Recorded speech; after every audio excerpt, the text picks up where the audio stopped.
use silence to your advantage. Using silence to your advantage is one of the most powerful yet subtle social hacks that give you the upper hand in any situation. Silence unsettles the insecure and empowers the composed. It's the pause between words that carries weight, the stillness that makes others fill the space you deliberately leave open. Most people rush to fill silence because they mistake it for awkwardness, but those who master it know it's not emptiness, it's control. When you stay silent after making a point, you shift the psychological balance. The other person begins to search for cues, to explain, to justify, to connect. That moment of quiet tension compels them to reveal what they hadn't planned to say. Negotiators, interrogators, and charismatic leaders all understand this. Silence isn't passive. It's pressure disguised as calm. It makes people lean in, not away. The human brain hates uncertainty, and silence creates it. It heightens focus, amplifies emotion, and forces the mind to fill the gap. When you stop talking, your words gain gravity. Your confidence becomes audible, even in absence. It tells the listener, I don't need to chase this moment, it's already mine. But the power of silence lies in intention, not emptiness. Use it to listen deeper, to let emotions breathe, to make the other person feel their own words echo. A well-timed pause can soften anger, emphasize truth, or spark confession. When you learn to hold your tongue, not from fear, but from mastery, you realize silence isn't the absence of communication. It's the most persuasive form of it. Admit small mistakes. Admitting small mistakes is one of the most powerful, yet underestimated, social hacks that give you the upper hand in any situation. It's a paradox of influence. When you reveal imperfection, you actually strengthen credibility. People are instinctively drawn to those who own their flaws with honesty because it signals authenticity and self-assurance. When you admit a small error before someone else points it out, you seize control of the narrative and disarm criticism before it even forms. Psychologically, this taps into what's known as the pratfall effect, the phenomenon where competent people become more likable after showing a minor vulnerability. When you say, "You're right, I missed that detail," or "That was my oversight," it humanizes you. It tells others you're confident enough not to hide behind perfection. The ego that refuses to admit small mistakes builds walls. The one that can laugh at them builds bridges. This strategy works because it lowers defenses. Admitting something minor makes others feel safer around you. They stop bracing for manipulation and start trusting your honesty. In business, it makes negotiations smoother. In relationships, it makes communication real. It signals strength wrapped in humility. But the key is proportion. The mistake must be small enough to be harmless, yet real enough to show character. Over-apologizing weakens authority, but selective vulnerability amplifies trust. When you master this balance, every small admission becomes a credibility amplifier. It proves you care more about truth than image. And in a world addicted to appearances, that kind of honesty becomes irresistible power. Prepare a one-sentence introduction. Preparing a one-sentence intro is one of the most powerful yet subtle social hacks that give you the upper hand in any situation. First impressions form in seconds, and clarity wins every time. A sharp, confident introduction cuts through uncertainty and tells the world exactly who you are before they decide for you. When you can describe yourself in one clean, compelling line, you project direction, confidence, and purpose, all without saying much at all. Psychologically, brevity signals certainty. The human brain associates clear, concise speech with intelligence and leadership. When you ramble or over-explain, people subconsciously assume you're unsure of your value. But when your introduction is short, smooth, and intentional, I help brands turn attention into loyalty, or I design systems that make work feel human, you anchor perception instantly. You become memorable because you made understanding you effortless. This hack works because of processing fluency. People trust what's easy to grasp. A single well-crafted sentence doesn't just communicate. It sticks. It invites curiosity instead of confusion, sparking the kind of questions that lead to deeper conversations. But the magic is in tone and delivery. You don't recite your intro, you own it. It should sound natural, confident, and adaptable to any setting. Whether you're meeting a stranger, pitching an idea, or stepping into a room full of decision makers, your one-sentence intro becomes your verbal handshake. It says, "I know who I am, I know what I bring, and I'm worth remembering." Follow up fast.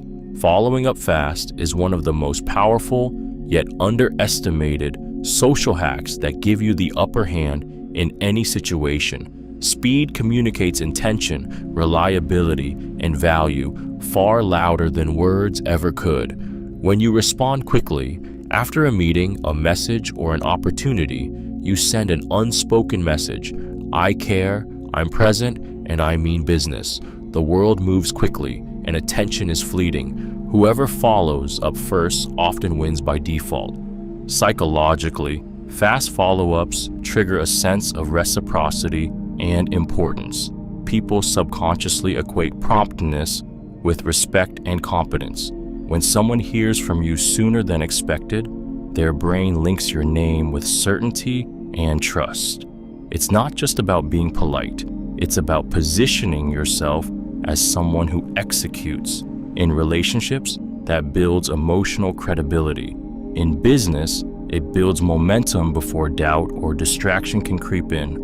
Delay, on the other hand, breeds uncertainty. The longer you wait, the colder the connection becomes. Momentum fades, enthusiasm drops, and what could have been a yes quietly turns into silence. Acting fast reactivates energy, while the emotional imprint of your interaction is still fresh. It tells them you weren't just interested in the moment, you're invested in the outcome. But following up fast doesn't mean flooding inboxes or begging for attention. It's about precision and presence. A concise, confident message, something as simple as, "Great connecting earlier. Let's lock in next steps," reignites engagement. The speed is what signals leadership. In every game of influence, timing is power, and those who move first shape the direction everyone else follows. Use people's names early. Using someone's name early in a conversation is one of the most powerful yet subtle social hack for creating instant connection and emotional resonance. A name is not just a word, it is the sound of identity, recognition, and belonging wrapped into a single syllable. When you speak someone's name, you activate something ancient in the human psyche, the need to be seen. It cuts through noise and distraction, making the person feel acknowledged in a way few other gestures can achieve. From the moment we are born, our name becomes the core of who we are. It's the first sound tied to comfort, attention, and love. That's why hearing it later in life, especially from someone new, sends a quiet signal to the brain that says, "You matter." This tiny act releases dopamine, heightens focus, and builds trust, all within seconds. It's not magic, it's neuroscience meeting empathy. Influential communicators, leaders, negotiators, and persuaders use this technique instinctively. They know that slipping a person's name into a greeting or acknowledgement changes the tone of any exchange. "Good to see you, Maya," feels infinitely warmer than "good to see you." The difference is invisible on paper, but electric in person. The key, however, is sincerity. When you use someone's name mechanically or too often, it feels hollow, even manipulative.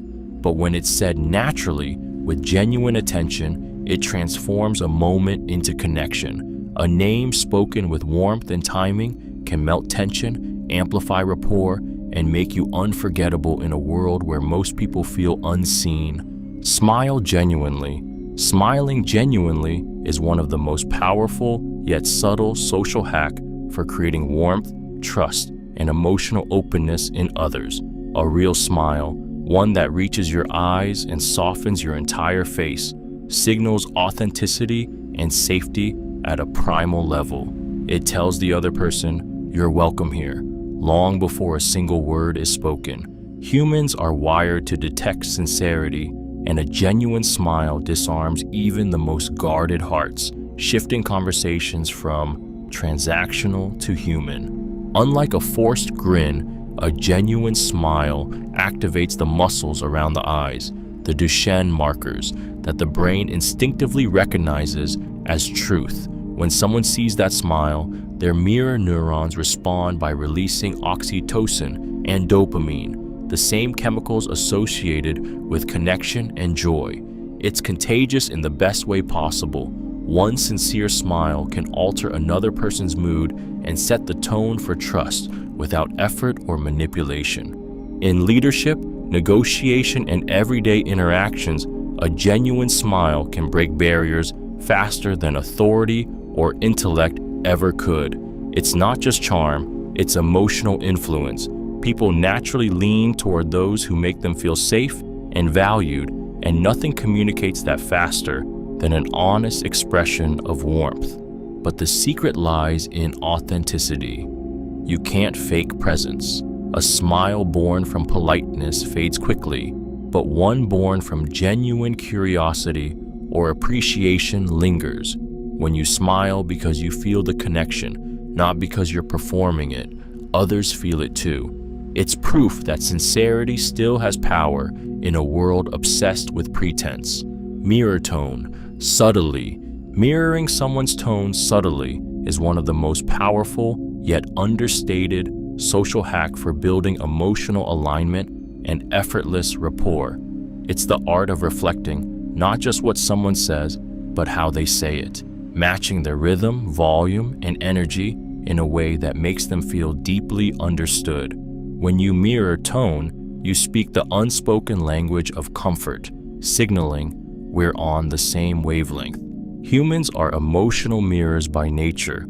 From infancy, we learn to connect by reflecting the sounds and moods around us. That's why tone carries more emotional weight than words themselves. It reveals intent, confidence, and sincerity. When you match someone's tone, you bypass logic and speak directly to their subconscious, creating a quiet harmony that draws them closer without them realizing why. If someone speaks calmly, lowering your own tone creates safety. If they speak with excitement, meeting their enthusiasm builds connection. This alignment activates the brain's mirror neurons, releasing a subtle sense of trust and familiarity. It tells the listener, "You understand me," without ever having to say it aloud. But mirroring tone is an art, not mimicry. If done too obviously, it feels mocking or manipulative. The secret is subtlety, listening deeply, then adjusting your vocal energy by just a few degrees to meet theirs. The moment your tone resonates with theirs, resistance melts. They lean in, relax, and engage, often unaware that what made them comfortable wasn't your words at all. It was the sound of being emotionally matched. Ask open questions. Asking open questions is one of the most powerful yet subtle social hack for unlocking genuine connection and understanding. It transforms surface-level exchanges into meaningful conversations by inviting depth, emotion, and truth. An open question doesn't just seek information, it gives permission for expression. It tells the other person, "Your thoughts matter, your voice is safe here." Unlike closed questions that lead to quick yes or no answers, open questions breathe life into dialogue. They spark reflection, curiosity, and storytelling. When you ask someone, "What inspired you?" instead of "Did you like it?" you're not just collecting facts, you're exploring their world.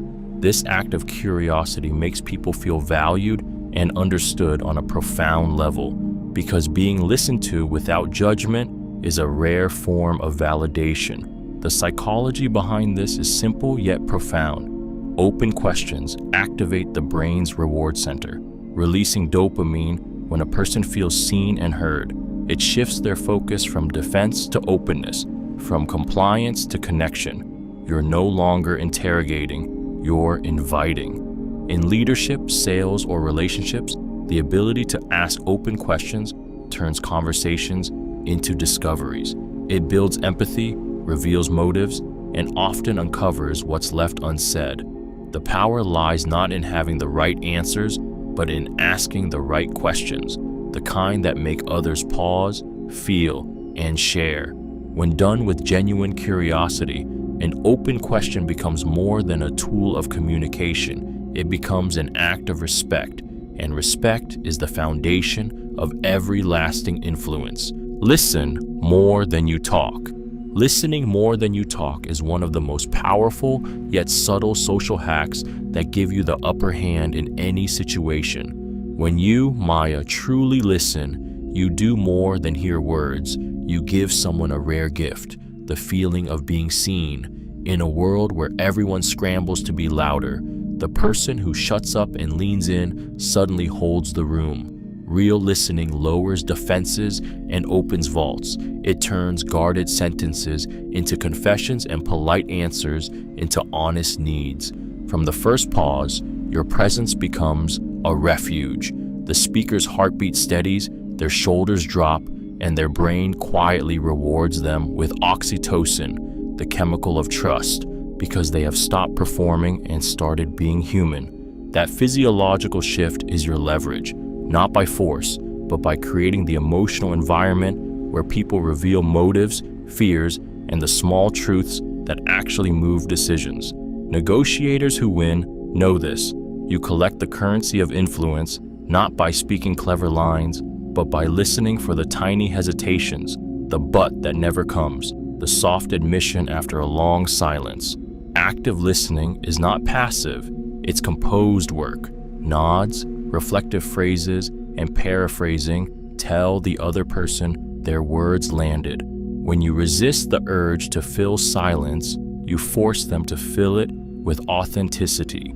You learn what really matters. You map objections before they appear, and you make the other person feel safer with you than with anyone else in the room. Listeners don't just gather information, they sculpt influence by making others feel understood, and in that felt understanding lies the power to guide outcomes without ever raising your voice. Nod to show understanding. Nodding to show understanding is one of the most powerful yet subtle social hacks that give you the upper hand in any situation. It's the simplest, most primal signal of empathy, a quiet gesture that says, "I hear you, I get it." Long before words existed, humans used body language to communicate safety and alignment. The nod became a universal cue of trust, a small movement that tells another person their thoughts are landing. When you nod as someone speaks, you trigger a deep, unconscious reaction. Their brain releases dopamine and oxytocin, making them feel validated and connected. This validation creates momentum. They open up more, reveal more, and start to feel that you're on their side. It's not manipulation, it's emotional intelligence in motion. A genuine nod, paired with attentive eyes, builds rapport faster than any well-rehearsed compliment ever could. Skilled negotiators, therapists, and charismatic leaders all understand this power. They know that people gravitate toward those who make them feel understood. A subtle nod, perfectly timed, does what persuasion alone cannot. It lowers defenses. It turns confrontation into cooperation and hesitation into trust. But the secret lies in authenticity. An empty nod, given out of habit, feels mechanical. A real one comes from presence. It's the body's natural echo of empathy. When your nod matches genuine understanding, it becomes magnetic. You don't have to dominate a conversation to control it. Sometimes the person who nods, listens, and absorbs ends up guiding it completely, without ever saying a word. Match their pace. Matching someone's pace is one of the most powerful yet subtle social hacks that give you the upper hand in any situation. It's the unspoken rhythm of rapport, the way you align not just words, but energy, timing, and tempo with another person. Every conversation has a pulse. and when you tune into it, you make people feel effortlessly in sync with you. They can't quite explain why, but suddenly, talking to you feels easy, natural, almost familiar. When you move too fast for someone who speaks slowly, you create pressure. When you drag your tone around someone who's energized, you kill momentum. But when you match their pace, their speaking speed, their breathing rhythm, even their pauses, you enter their emotional frequency. Their brain reads you as safe, and trust begins to bloom without a word about it.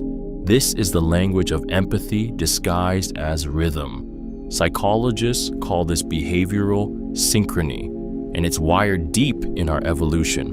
When people move, speak, or react in sync, their brains release dopamine and endorphins that signal connection. That's why friends often laugh in unison, couples walk in step, and teammates just click. Matching pace quietly tells the other person, I get you.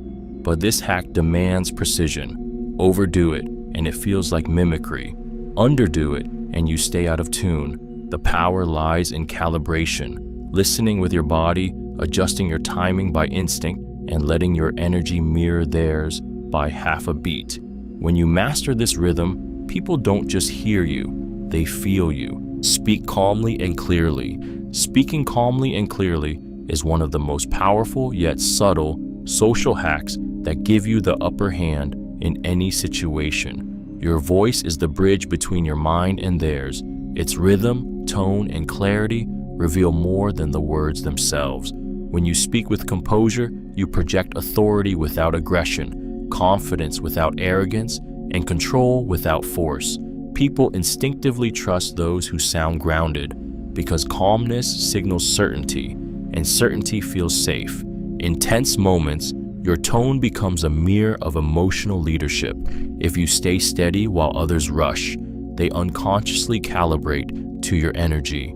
The human brain is wired to sync with the calmest voice in the room, the one that feels like order amidst chaos. That's why great negotiators, therapists, and leaders all speak slowly, clearly, and with deliberate pauses. They understand that silence between words amplifies power, while speed betrays insecurity. Clarity is persuasion's quiet twin. When you articulate your thoughts simply, without filler or clutter, your message lands harder. It makes you appear intelligent, credible, and in control, even if you're improvising. Every word carries more weight when it's not fighting for space in the noise.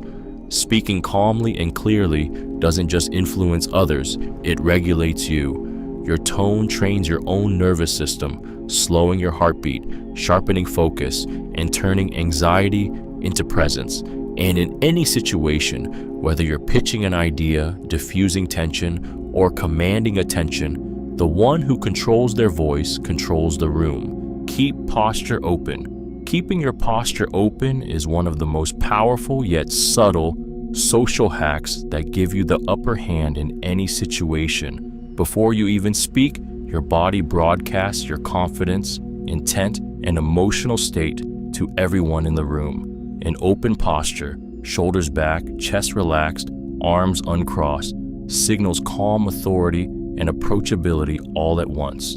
It tells people subconsciously, I'm safe, I'm confident, and I'm in control. Body language is ancient. Long before humans had words, posture was communication. Closed posture, crossed arms, hunched shoulders, feet angled away, signals withdrawal and defensiveness. Open posture, on the other hand, invites trust and engagement. It softens tension and draws others closer because it radiates self-assurance without aggression. The science behind it is primal. When you open your body, you expand your physical presence, sending cues of dominance and composure, not just to others, but to yourself. Studies show that open body language increases testosterone, confidence, and lowers cortisol stress, shifting your physiology to match your demeanor. You don't just look more powerful, you feel it. In conversations, your posture becomes emotional permission. People mirror what they see. When you're open, they unconsciously relax, speak freely, and feel safer revealing truth. in leadership, negotiation, or attraction. This single shift can change outcomes before words are exchanged. Open posture says, I'm grounded, I'm listening, I belong here. And when your body believes it, the world follows. Use we instead of I. Using we instead of I is one of the most powerful yet subtle social hacks that give you the upper hand in any situation. It instantly transforms how people perceive you, from self-focused to team-minded, from separate to united. One word shift can dissolve resistance, inspire cooperation, and make others feel part of something bigger. We signals alliance. I draws boundaries. The moment you choose we, you move from individual ambition to shared purpose, and that change electrifies connection. Human psychology craves belonging. When people hear we, their brains activate the same neural pathways linked to trust and community. It tells them subconsciously, you're with me, not against me. That's why leaders, negotiators, and influencers use it deliberately. They know it turns persuasion into partnership. In a meeting, I think we should creates distance, but we could try pulls everyone into ownership. The difference is microscopic in language, but monumental in impact. This linguistic framing also taps into the tribal instinct that shaped human survival.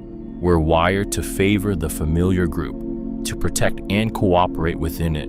Saying we makes others feel like they belong to your circle. Aligning them emotionally before logic even enters the conversation. But the power of we demands integrity. It only works when your intent is genuine. People can sense false inclusion. If you say we but mean me, they'll feel used, not valued. Yet when you truly embody it, when we becomes your default lens, doors open effortlessly. You stop speaking to people and start speaking with them. And that subtle shift is where real influence begins. Give credit often. Giving credit often is one of the most powerful yet subtle social hacks that give you the upper hand in any situation. It transforms how people see you, trust you, and talk about you when you're not in the room. When you acknowledge others publicly, sincerely, and specifically, you tap into one of the deepest human desires, the need to feel valued. Every time you shine the spotlight on someone else, you're not losing light, you're reflecting it, and people never forget the ones who make them feel seen. Recognition is emotional currency. When you give it freely, you build invisible loyalty that money and authority can't buy. In workplaces, relationships, or collaborations, most people hoard credit like oxygen, afraid it will diminish their own worth. But here's the paradox. Those who give credit gain influence. The brain links generosity with confidence and safety, making people instinctively trust and follow you. It tells the world, I'm secure enough to celebrate others. When you credit someone, go beyond generic praise. Don't just say, great job. Say, you caught a detail that changed the entire outcome. Specific acknowledgement tells people you noticed, not just perform politeness. It triggers pride, belonging, and motivation, all emotions that pull them closer to you. But the secret lies in authenticity. Forced compliments feel hollow, but real recognition lands deep. When you give credit without expectation, your reputation builds itself, quietly, steadily, powerfully. People will want to work with you, root for you, and speak your name in rooms you've never entered. Because in a world starving for validation, the one who gives it freely always wins. Use stories, not stats. Using stories instead of stats is one of the most powerful yet subtle social hacks that give you the upper hand in any situation. Stories bypass logic and dive straight into emotion. They make people feel before they think. Facts inform, but stories transform. When you tell a story, you pull others into a shared emotional experience where your message becomes theirs and your words stay with them long after the conversation ends. The human brain is wired for narrative. Long before data, we learned through tales whispered by firelight. Our neurons light up, not just when we hear a story, but when we live it in our imagination. When you describe a struggle, a turning point, a victory, the listener's brain mirrors the experience, releasing dopamine and oxytocin, the chemicals of empathy and memory. Numbers fade, but emotions linger. That's why great communicators, leaders, marketers, visionaries speak in stories. They don't say sales grew by 40%. They say, we were on the edge of failure, and then one small shift changed everything. The listener doesn't just understand, they feel the journey. And once emotion is engaged, belief follows. But the key is authenticity. A story that feels staged dies before it lands. The best ones are real, vulnerable, and human. Share moments of struggle, not perfection. Let people see the cracks before the triumph. When you replace sterile data with lived experience, you don't just transfer information, you transfer energy. And energy, not evidence, is what moves people to act, remember, and believe. Compliment specifically.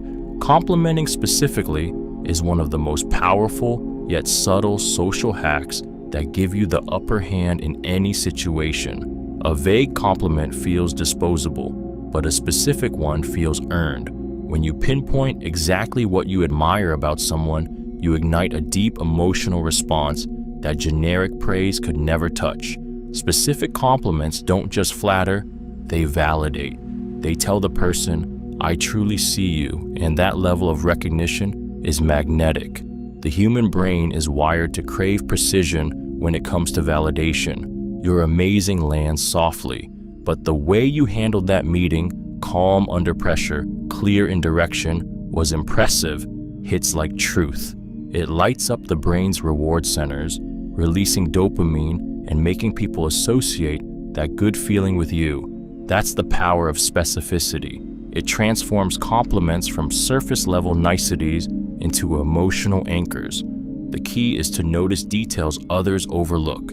Comment on someone's effort, tone, or unique approach, not just their results. You always manage to make people feel heard means infinitely more than you're nice. It shows attention, emotional intelligence, and genuine appreciation, qualities people instinctively trust. But this hack works only when it's real.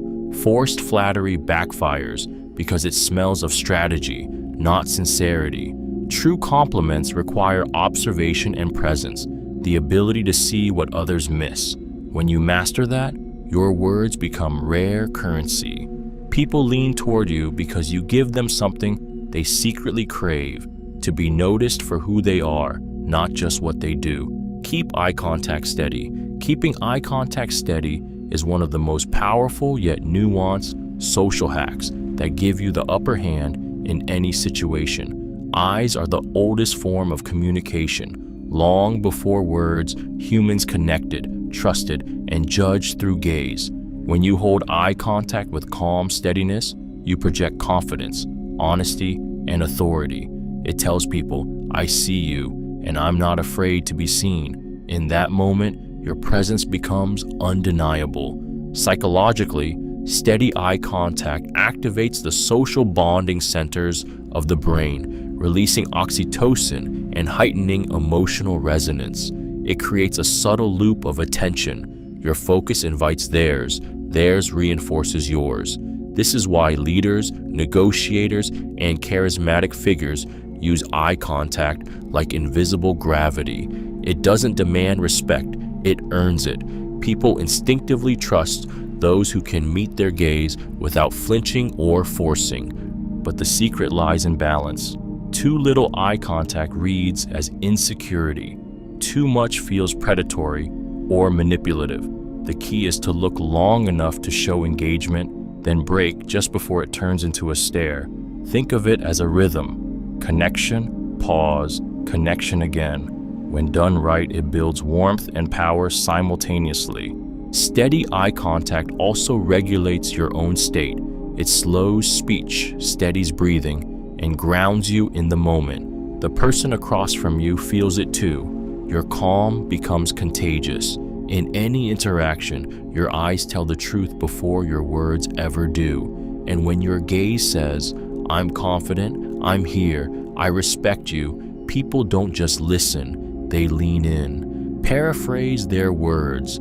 Paraphrasing someone's words is one of the most powerful yet subtle social hacks that give you the upper hand in any situation. It's the art of reflecting what another person has said in your own language, not to mimic, but to prove you get it. When you reframe someone's thoughts back to them with clarity and warmth, it triggers one of the deepest human needs, to feel understood. It's not flattery, it's validation disguised as listening, and it creates instant emotional alignment.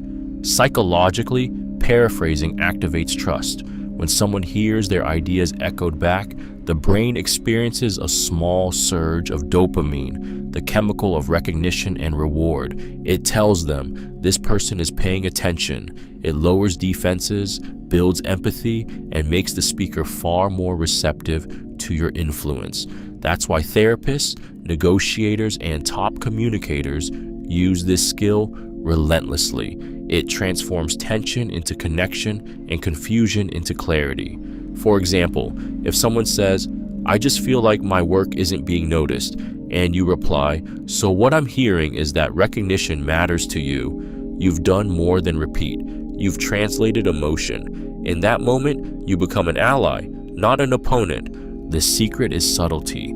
Don't parrot, interpret. Keep your tone calm, your pacing slow, and your intent genuine. When done right, paraphrasing feels like empathy in motion. It proves you're not waiting to speak. You're listening to understand. And in a world where most people only listen to reply, that alone makes you unforgettable. Confirm agreements in writing. Confirming agreements in writing is one of the most powerful, yet subtle, social hacks that give you the upper hand in any situation.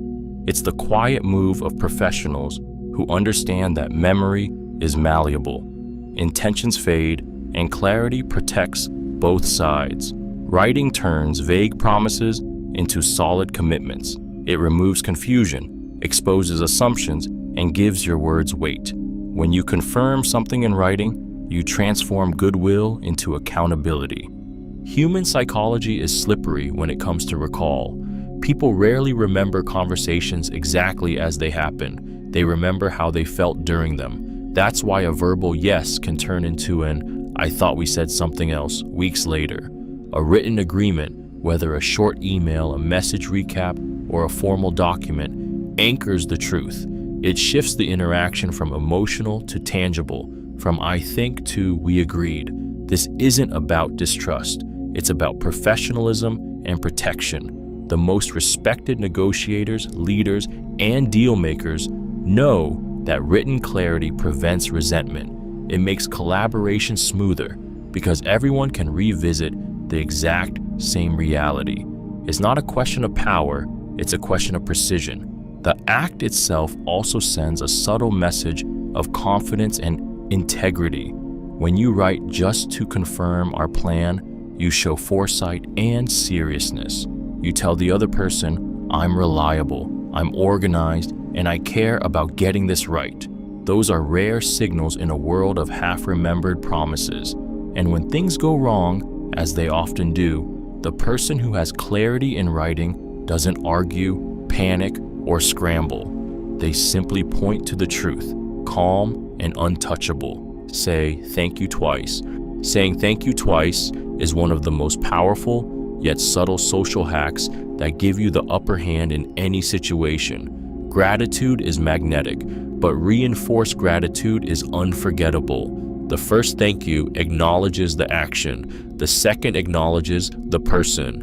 When you express thanks twice, sincerely and deliberately, it tells the other person that you didn't just notice what they did, you valued who they are. That repetition lodges the feeling deep in their emotional memory, where connection truly lives. Psychologically, gratitude is one of the fastest ways to build trust and reciprocity. It activates the brain's reward circuitry, releasing dopamine and oxytocin, the same chemicals tied to bonding and pleasure. When you say thank you once, people feel appreciated. When you say it again after a pause, after reflection, or in writing, they feel remembered. That's the difference between politeness and presence. In business, relationships, and leadership, this small act creates enormous leverage. A simple follow-up message or a quiet acknowledgement later can multiply goodwill far beyond the original gesture. It tells others that their effort mattered enough for you to keep thinking about it. That's rare, and rare is powerful. But sincerity is everything. Empty gratitude feels like manipulation. Genuine gratitude feels like warmth. The second thank you should never sound rehearsed. It should sound real. When people feel seen twice, they start seeing you differently too, not just as someone who receives, but as someone who values. And in a world starved for recognition, that makes you unforgettable. Use humor lightly. Using humor lightly is one of the most powerful yet delicate social hacks that give you the upper hand in any situation. Humor, when used with precision, dissolves tension, builds instant rapport, and signals emotional intelligence. It's the social lubricant that makes people feel safe enough to be human. A well-timed, gentle laugh doesn't just entertain, it disarms. It says, I'm confident enough to relax, and you can too. The brain loves laughter. It releases dopamine, lowers cortisol, and temporarily suspends judgment. That's why people bond so quickly with those who make them smile. It's chemical trust. But the power of humor doesn't come from jokes. It comes from timing, tone, and empathy. The goal isn't to be funny, it's to make others feel good in your presence. When humor is light, inclusive, and self-aware, it pulls people closer. When it's forced, sarcastic, or cutting, it pushes them away. The secret to using humor effectively is restraint. Subtle humor creates warmth without stealing focus. It transforms awkward silences into shared moments, softens authority without weakening it, and makes serious conversations more human. Leaders who can smile at themselves radiate control because nothing threatens them, not even imperfection. Humor, when light and genuine, becomes an unspoken message.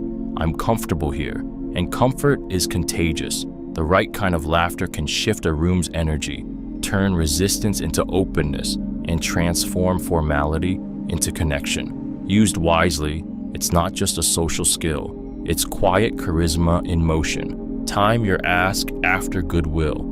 Timing your ask after goodwill is one of the most powerful yet often overlooked social hacks that give you the upper hand in any situation. Influence isn't just about what you ask, it's about when. Every human interaction carries an invisible emotional balance sheet, and goodwill is the currency that fills it. When you build trust, appreciation, or shared positivity first, your request lands not as a burden, but as a natural continuation of connection. Psychologically, goodwill softens resistance. It shifts the other person's brain from evaluation to cooperation, from do I have to I want to. When someone feels seen, valued, or helped, they unconsciously lean toward reciprocation. That's the principle of emotional momentum. The moment after laughter, gratitude, or praise is when defenses are lowest and generosity peaks. It's the sweet spot of persuasion, where saying yes feels good, not pressured.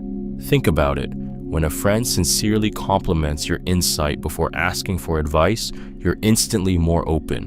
When a colleague thanks you genuinely, then suggests a collaboration, it feels mutual, not manipulative. The goodwill creates emotional cushioning around the ask. The hack isn't flattery, it's timing. You earn the right to ask by giving first: kindness, recognition, help, or warmth. Then, as the positive emotion lingers, you make your move, gracefully, confidently, and simply. When you ride the wave of goodwill, compliance doesn't feel like persuasion, it feels like connection. And in that moment, people don't just agree, they want you to win. Keep meetings short. Keeping meetings short is one of the most powerful yet subtle social hacks that give you the upper hand in any situation. Time is the ultimate currency of respect, and the person who values it earns instant credibility. Long meetings drain energy, blur focus, and breed frustration. Short meetings, on the other hand, radiate confidence and control. They say, "I know what matters. I won't waste your time." That clarity becomes magnetic. Psychologically, people equate brevity with intelligence. The human brain is wired to reward efficiency. When someone communicates quickly and decisively, we perceive them as competent and trustworthy. Every unnecessary minute signals uncertainty or ego. That's why great leaders cut fluff, move fast, and end early. They understand that the purpose of a meeting isn't to talk, it's to decide, align, and move. Short meetings sharpen minds. When time is limited, people stay alert, engaged, and concise. The pressure of brevity fuels focus. It filters out performative chatter and spotlights what truly matters. It also flips the power dynamic. When you end a meeting early, you control the tempo, not the clock. Others leave energized, not exhausted, associating your presence with momentum rather than monotony. But keeping meetings short isn't about rushing. It's about intention. You enter with clarity, drive toward outcomes, and end on action. You don't drain the room, you lift it. In a culture addicted to over-talking, brevity is dominance. The person who speaks less, listens more, and finishes first doesn't just save time, they command it. Offer an easy out. Offering an easy out is one of the most powerful yet subtle social hacks that give you the upper hand in any situation. It flips persuasion on its head. By giving people permission to say no, you actually make them more likely to say yes. The human mind resists pressure instinctively. The moment someone feels cornered, their defenses rise. But when you create safety, when you let them know there's no obligation, no trap, you trigger relief. And in that relief, trust is born. Psychologists call this reactance, our innate urge to protect freedom of choice. The more someone feels pushed, the more they pull away. By offering an easy out, saying things like, "No worries if not, only if it works for you," or "I completely understand if you can't," you disarm that defense system. You transform your ask from a demand into an invitation. It doesn't weaken your position, it strengthens it because it shifts the power back to them. When people feel in control, they become open. They lean in because they don't feel manipulated. The irony is that the freedom you offer becomes the reason they comply. It's persuasion through respect, not pressure. The secret is tone, calm, confident, and unattached. You must mean it. When you genuinely give someone permission to walk away, they feel your authenticity, and that authenticity makes them want to stay. Because deep down, everyone wants to choose connection, not be coerced into it. Give options, not orders. Giving options, not orders, is one of the most powerful yet subtle social hacks that give you the upper hand in any situation. Control is one of the deepest human needs, and the moment people feel it's being taken from them, resistance begins. But when you offer choices instead of commands, you flip that instinct. You let others choose cooperation. It's influence disguised as freedom, persuasion wrapped in respect. Psychologically, this technique works because it satisfies the brain's craving for autonomy. When people are given even small decisions, would you prefer this or that, instead of do this now, they experience a burst of ownership. That sense of control releases dopamine and reduces defensiveness, making them far more likely to agree willingly rather than comply reluctantly. The best persuaders know this. People don't like being told what to do, but they love feeling like it was their idea. Leaders, parents, negotiators, and salespeople all use this quietly powerful principle. Instead of "we need this by tomorrow," they say, "would tomorrow or Thursday work better?" The task stays the same, but the psychology transforms. You've given the illusion of freedom, and with it, genuine cooperation. This approach also signals emotional intelligence. It shows you respect the other person's agency and perspective.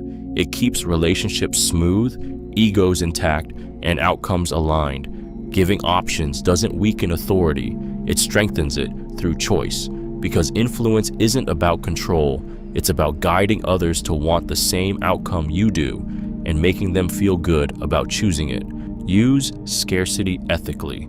Using scarcity ethically is one of the most powerful yet delicate social hacks that give you the upper hand in any situation. Scarcity ignites desire. It's hardwired into human psychology. When something seems limited, our brain interprets it as valuable, triggering urgency, focus, and action. But the difference between manipulation and mastery lies in ethics. True influence isn't about fabricating lack. It's about highlighting real value before it disappears. Scarcity works because it touches a primal fear, loss. We're evolutionarily conditioned to avoid missing out more than we're motivated to gain. When someone hears only 2 spots left, this offer ends tonight, or even, I don't usually share this, their attention sharpens, their decision-making accelerates. It's not greed, it's survival instinct. Yet, when scarcity is exaggerated or false, it corrodes trust instantly. The moment people sense they've been cornered, the emotional door slams shut. Ethical scarcity, however, is powerful because it respects choice. It doesn't pressure, it prioritizes. It says, this opportunity matters and I'd hate for you to miss it. That subtle tone of sincerity transforms urgency into motivation. You're not trapping someone, you're guiding them toward clarity. In business, it could mean being transparent about time limits or limited resources. In relationships, it could mean valuing your own availability. People respect what is rare, and when your offers, time, or attention carry genuine scarcity, they command attention naturally. The key is truth. When scarcity reflects reality, it amplifies impact. When it's faked, it poisons influence.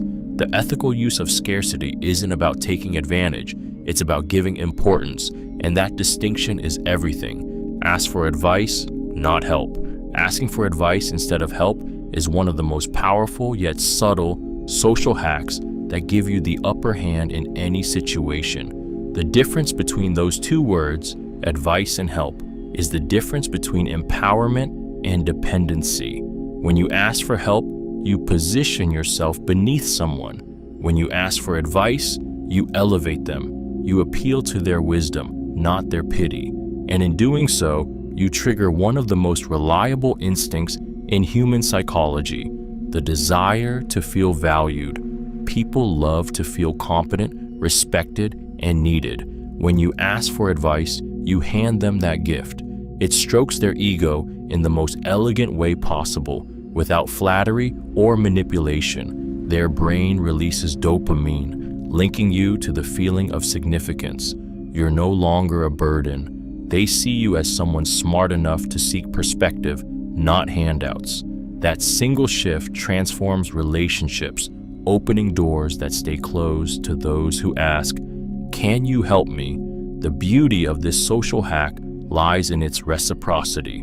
When people give advice, they become subtly invested in your success. Your progress validates their guidance, and that psychological bond deepens trust.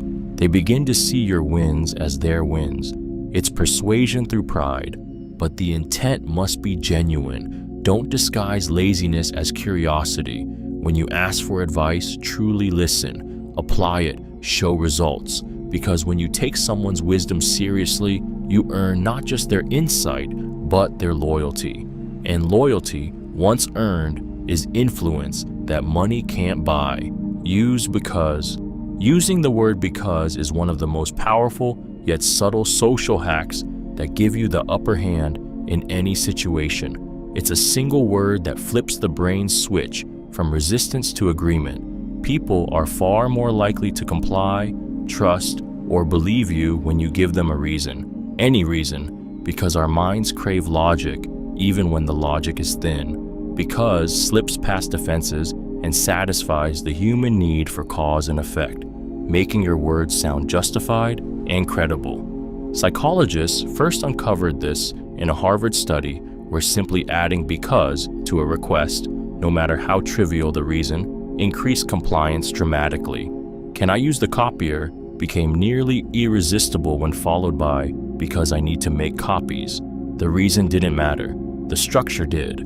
The word itself acts like a mental shortcut, triggering automatic agreement before conscious analysis kicks in.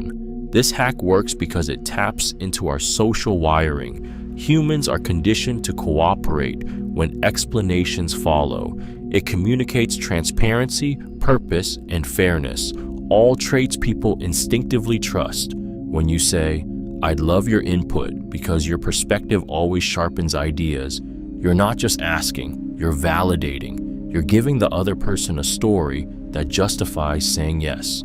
But the magic fades when abused. Empty or manipulative uses of because breed suspicion. The secret is authenticity. Tie your because to truth, emotion, or shared goals. When your reason feels real, because turns requests into cooperation, objections into openness, and influence into effortless persuasion. Lead with value. Leading with value is one of the most powerful yet subtle social hacks that give you the upper hand in any situation. It flips the dynamic of every interaction, turning you from someone who wants something into someone who gives something first. The moment you lead with value, people instinctively lower their guard. You're no longer another demand on their attention. You become an asset, a source of opportunity, someone worth listening to. Human nature is wired for reciprocity. When you offer genuine value first, whether it's insight, appreciation, a connection, or a small act of help, the other person's brain releases oxytocin and dopamine, the chemicals that bond trust and gratitude. They feel compelled to return the energy you've given. This is how influence begins, not through force, but through generosity that creates emotional debt without words. The secret lies in intent. True value isn't flattery, manipulation, or self-promotion disguised as kindness. It's understanding what the other person needs before they ask and giving it freely. It could be sharing useful information, offering perspective, or simply making them look good in front of others. Every act of value plants a seed of loyalty. The people who consistently lead with value don't chase opportunities, they attract them. Their presence feels refreshing because they give before they take. Whether you're building a brand, pitching an idea, or deepening a relationship, starting with value tells the world you operate from abundance, not need. And when people feel they gain something by being around you, they never forget you. They gravitate toward you. Make your ask simple. Making your ask simple is one of the most powerful yet subtle social hacks that give you the upper hand in any situation. Complexity kills action. Clarity sparks movement. When your request is clean, direct, and easy to say yes to, people respond faster and more willingly. The human brain craves simplicity. It resists effort, confusion, and uncertainty. The moment your ask feels heavy or unclear, hesitation floods in. But when your words glide like water, when your request feels obvious and effortless, you bypass resistance entirely. Every great persuader understands this. People don't reject you because they disagree. They reject you because they don't understand what you want. Over-explaining dilutes power. Simplicity, on the other hand, projects confidence. It tells the other person, "I know exactly what I need, and I know you can help me get there." That certainty is magnetic. In psychology, this works because the brain prefers cognitive ease. The easier something is to process, the more trustworthy and likable it appears. That's why the most effective communicators strip their message to its essence. No jargon, no fluff, just precision. They make the next step obvious and achievable. But simplicity isn't dumbing down. It's sharpening focus. It's removing everything that doesn't serve the yes. Whether you're asking for a favor, a sale, or a commitment, clarity is your secret weapon. The more effortless your ask feels, the more natural it becomes for others to comply. Because deep down, people don't follow complexity, they follow certainty. Rehearse your first line. Rehearsing your first line is one of the most powerful yet overlooked social hacks that give you the upper hand in any situation. The first words you speak don't just start a conversation, they set its emotional temperature. Whether it's a meeting, an interview, or a chance encounter, your opening line becomes the moment the audience decides who you are, confident or uncertain, composed or chaotic, leader or follower. By rehearsing it, you remove hesitation, control your energy, and enter the room already owning it. The brain remembers beginnings more vividly than middles or ends, a cognitive bias known as the primacy effect. This means your first few seconds create an emotional anchor that shapes how everything after is received. When your first words flow effortlessly, people relax. They sense confidence. They mirror your calm, your clarity, your rhythm. In that instant, you've shifted power from chance to design. Rehearsal isn't about scripting, it's about confidence rehearsal. You're training your nervous system to stay steady under pressure. When your mouth already knows the first sentence, anxiety has less space to creep in. That practiced breath, that precise pause, that grounded tone, they all tell the world, I'm ready for this. Every charismatic speaker, from presidents to performers, knows that mastery starts before the spotlight. They don't improvise their first impression, they engineer it. Because once the first line lands, momentum takes over. The room leans in, eyes soften. The silence that follows is no longer awkward, it's yours. Frame around shared goals. Framing around shared goals is one of the most powerful yet refined social hacks that give you the upper hand in any situation. It's the art of shifting conversations from me versus you to us together. When you align your message with someone's values and vision, you bypass resistance and awaken cooperation. People fight opinions, but they join movements. The moment someone feels you're on the same side, tension melts and collaboration begins. The psychology behind this is primal. Humans are tribal creatures. We're wired to seek belonging and avoid conflict within our perceived group. By framing your ideas around mutual benefit, we both want this to succeed. Our goal is the same. Let's make this work for both of us. You trigger that deep need for unity. Their defenses drop because they no longer see you as competition, but as an ally. This technique works everywhere, from business negotiations to personal relationships. A skilled communicator doesn't argue against someone's stance. They reposition it within a shared objective. Instead of saying, "You're wrong," they say, "We're both trying to solve the same problem. Let's find the best way." That single linguistic shift transforms conflict into problem solving and persuasion into partnership. Framing around shared goals isn't manipulation, it's emotional alignment. It gives others something larger than ego to agree on. It makes people feel understood, respected, and valued for their intentions. And when people believe you want what they want, they stop resisting and start listening, because nothing builds influence faster than turning my win into our win. Ask, what would you do? Asking what would you do is one of the most powerful yet understated social hacks that give you the upper hand in any situation. It's a question that transforms dynamics instantly, shifting conversations from opposition to collaboration. Instead of telling someone what you think, you invite them into the driver's seat of their own logic.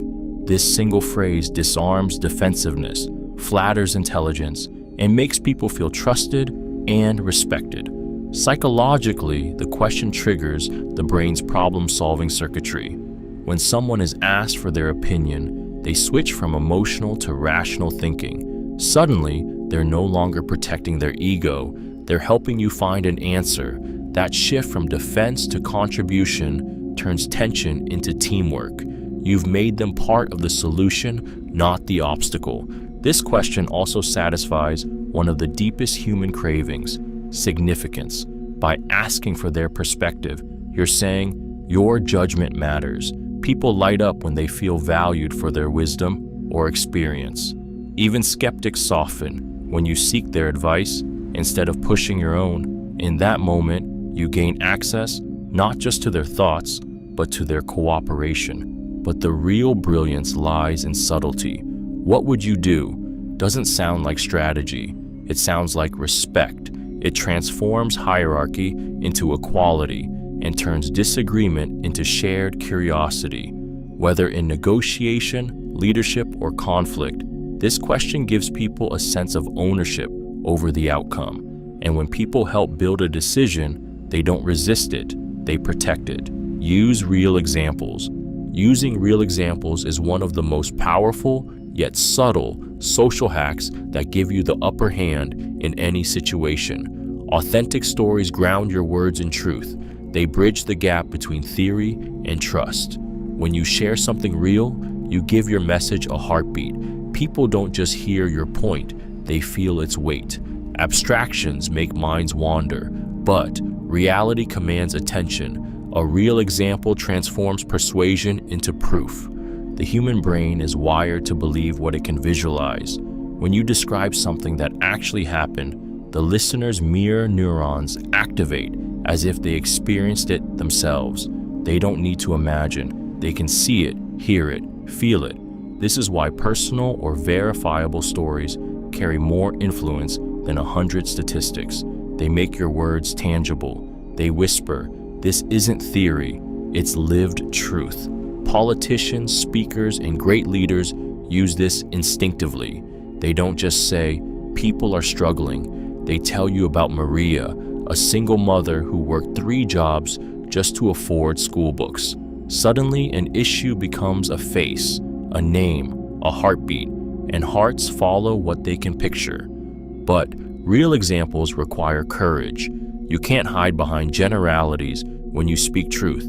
You have to reveal something raw, an experience, a mistake, a win that cost you something. That vulnerability builds credibility faster than any rehearsed line. In every conversation, every pitch, every negotiation, the most convincing sentence isn't, "I believe this works." It's, "I've seen it happen," because the moment your words become real, your influence becomes unforgettable. Write short emails. Writing short emails is one of the most powerful yet subtle social hacks that give you the upper hand in any situation. In a world drowning in noise, brevity cuts through like a blade. Every extra sentence dilutes impact. Every unnecessary word risks being ignored. When your email is short, sharp, and clear, it signals competence, confidence, and respect for the reader's time. 3 traits that instantly elevate your credibility. People don't skim long emails because they're rude. They skim because they're overwhelmed. The average person reads hundreds of messages a day, their attention fractured and their patience thin. A concise email doesn't just stand out, it feels good to read. It gives clarity without effort, and the brain rewards that with trust. The psychology is simple. What's easy to process feels more truthful and more intelligent. That's cognitive fluency, and it's your secret weapon. When you master brevity, your words carry weight. Every line counts. Every phrase earns its place. Instead of hiding behind paragraphs, you deliver meaning in motion. Here's the update. Here's what I need. Here's what happens next. Simple, direct, done. But brevity isn't about sounding cold. It's about precision. You can be warm and efficient, human and structured. The real power lies in clarity that respects emotion and time equally. Because in every inbox, there's a silent hierarchy. Long emails get delayed, short ones get done, and the person who learns to say more with less doesn't just get replies, they get results. Clarify next steps. Clarifying next steps is one of the most powerful yet quietly strategic social hacks that give you the upper hand in any situation. After every conversation, meeting, or agreement, uncertainty is the silent killer of momentum. People leave feeling good, nodding, smiling, and then nothing happens. But when you clearly define what happens next, who does what, and by when, you transform vague goodwill into real progress. Clarity is power, and the one who brings it earns authority. Psychologically, clear direction calms the human brain. Ambiguity breeds anxiety, and anxious minds stall. When you articulate next steps, I'll send the proposal tonight, and we'll reconnect Thursday to finalize. You give structure, certainty, and confidence. The other person relaxes because they know what to expect. It's not about control, it's about leadership disguised as organization. The best communicators end interactions with precision, not platitudes. They never leave a room or call without mutual understanding of what's coming next. In that small act of clarity, they establish competence. It signals reliability, foresight, and respect for others' time. People naturally follow those who make the path forward visible. Clarity also prevents the slow erosion of trust that comes from miscommunication. It keeps projects on track, relationships aligned, and expectations realistic. Every time you define the next move, you turn fleeting conversations into commitments. In a world full of talkers, the person who clarifies next steps becomes the one others depend on, and dependence, handled right, is the foundation of lasting influence. Stay consistent. Staying consistent is one of the most powerful yet demanding social hacks that give you the upper hand in any situation. Consistency is silent power. It doesn't shout, it earns. Every time you show up with the same integrity, tone, and reliability, you train the world to trust you. In a culture addicted to quick impressions and emotional volatility, being consistent is rebellion. It says, you can count on me even when others shift with the wind. Psychologically, consistency anchors perception. The human brain craves predictability. It sees steadiness as safety. When your words and actions align over time, people stop questioning your motives. They lean in, lower their guard, and follow your lead without hesitation. That's why the most persuasive individuals aren't always the loudest or flashiest. They're the ones who never contradict their own truth. Consistency builds authority because it creates narrative.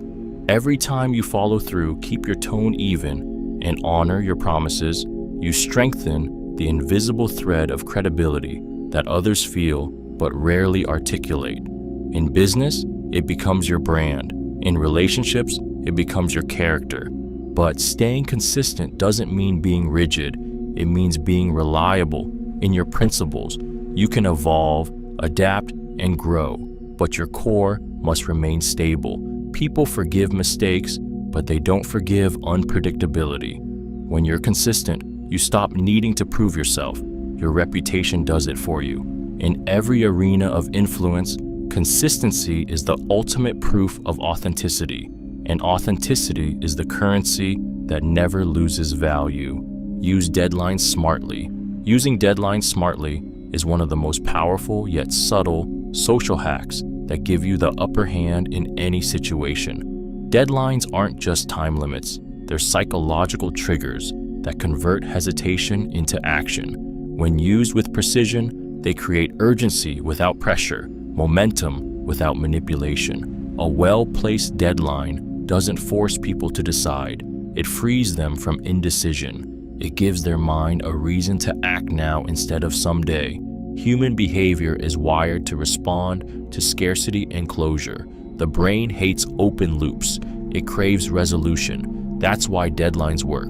They turn vague intentions into clear choices. When someone knows there's a ticking clock, their focus sharpens, their excuses fade, and their commitment strengthens.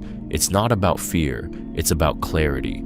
A defined endpoint turns possibility into priority.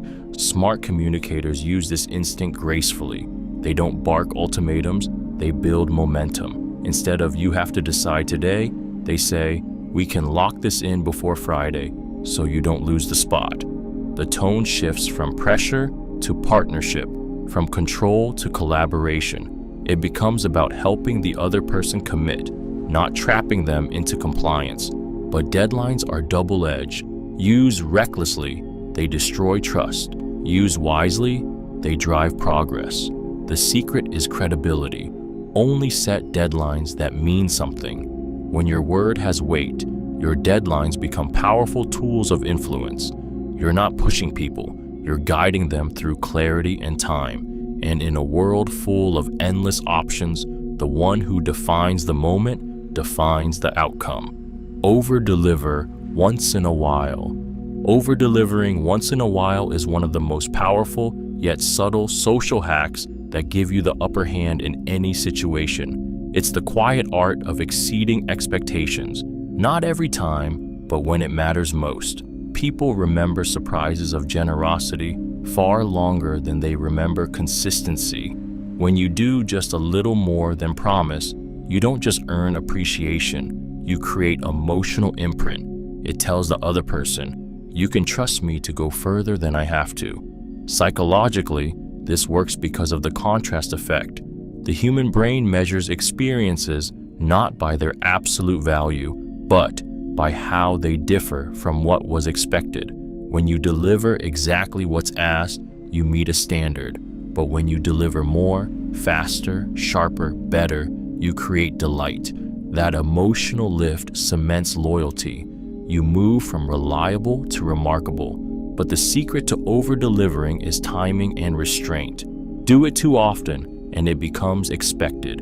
Your extra effort turns into the new baseline. Do it strategically, and it becomes unforgettable. The best leaders, sellers, and connectors use this like a secret weapon, not to impress, but to deepen trust. Over-delivering isn't about grand gestures, it's about thoughtful ones, a quick follow-up, an added insight, a small favor no one asked for. It's the subtle difference between doing your job and earning someone's faith. And when that happens, people don't just respect you, they root for you, because in a world full of average promises, the one who surprises with excellence becomes impossible to forget. Keep promises. Keeping promises is one of the most powerful yet profoundly simple social hacks that give you the upper hand in any situation. In a world flooded with empty words and broken commitments, the rarest form of influence is reliability. When you keep your word, especially the small ones, you build a reputation that whispers louder than any speech. You can trust me. And trust, once earned, becomes the most valuable currency in human connection. Psychologically, consistency breeds safety. Each time you follow through, you reinforce a pattern in someone's mind. They do what they say. That predictability releases oxytocin, the same hormone tied to bonding and loyalty, making people feel secure in your presence. They stop double-checking, stop doubting, and start depending. You quietly rise in credibility without needing to convince anyone of anything. The real power lies in the details. Keeping a promise to call back, to send the file, to show up on time. Those tiny acts accumulate into unshakable trust. Break one, and it doesn't just damage reputation, it fractures belief. People rarely forget who let them down, but they never forget who never did. Those who keep promises don't need to chase influence. They attract it. Their word becomes weighty. Their presence earns respect without demand. When you do exactly what you said you would, especially when it's inconvenient, people stop questioning your motives and start rooting for your success. Because reliability isn't just professionalism, it's emotional gravity. It pulls people in again and again because they know you mean what you say. Ask what matters most. Asking what matters most is one of the most powerful yet deceptively simple social hacks that give you the upper hand in any situation. It cuts through noise, ego, and posturing, reaching straight into the heart of what drives people. This question isn't small talk. It's a psychological scalpel that reveals priorities, fears, and motivations faster than any negotiation tactic ever could. When you ask it, "Gyusi You shift the focus from surface-level conversation to emotional truth. And truth is where influence lives. Psychologically, this question activates introspection. It forces the brain to slow down, move past habit, and search for meaning. People rarely stop to define what actually matters to them. So when you ask, you become the mirror that helps them see themselves clearly.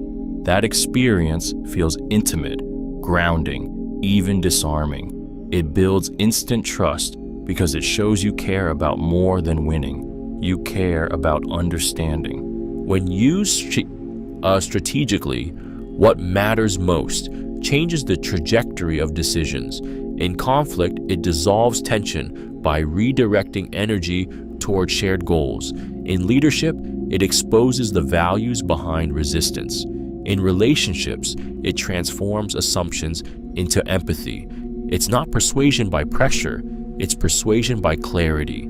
The beauty of this question lies in its humility. You're not telling people what's important, you're asking them to define it. And once they do, they've revealed the emotional blueprint of their choices. Influence becomes effortless when you align your words with what someone truly values. Because when you speak to what matters most, everything else starts to matter less. Keep your tone positive. Keeping your tone positive is one of the most powerful yet subtle social hacks that give you the upper hand in any situation. Tone is the emotional signature behind every word. It shapes how people feel about what you say more than the message itself. You can speak truth, give feedback, or deliver bad news. But if your tone radiates warmth and composure, it disarms defensiveness and earns trust. Positivity isn't about forced cheer. It's about emotional steadiness that makes people feel safe around you. Humans instinctively mirror the emotional energy they receive. When your tone is calm, encouraging, and confident, you regulate the emotional state of everyone listening. Their brain releases oxytocin and serotonin, the chemistry of comfort and connection. That's why people gravitate toward positive communicators. They make others feel capable, not criticized, seen, not dismissed.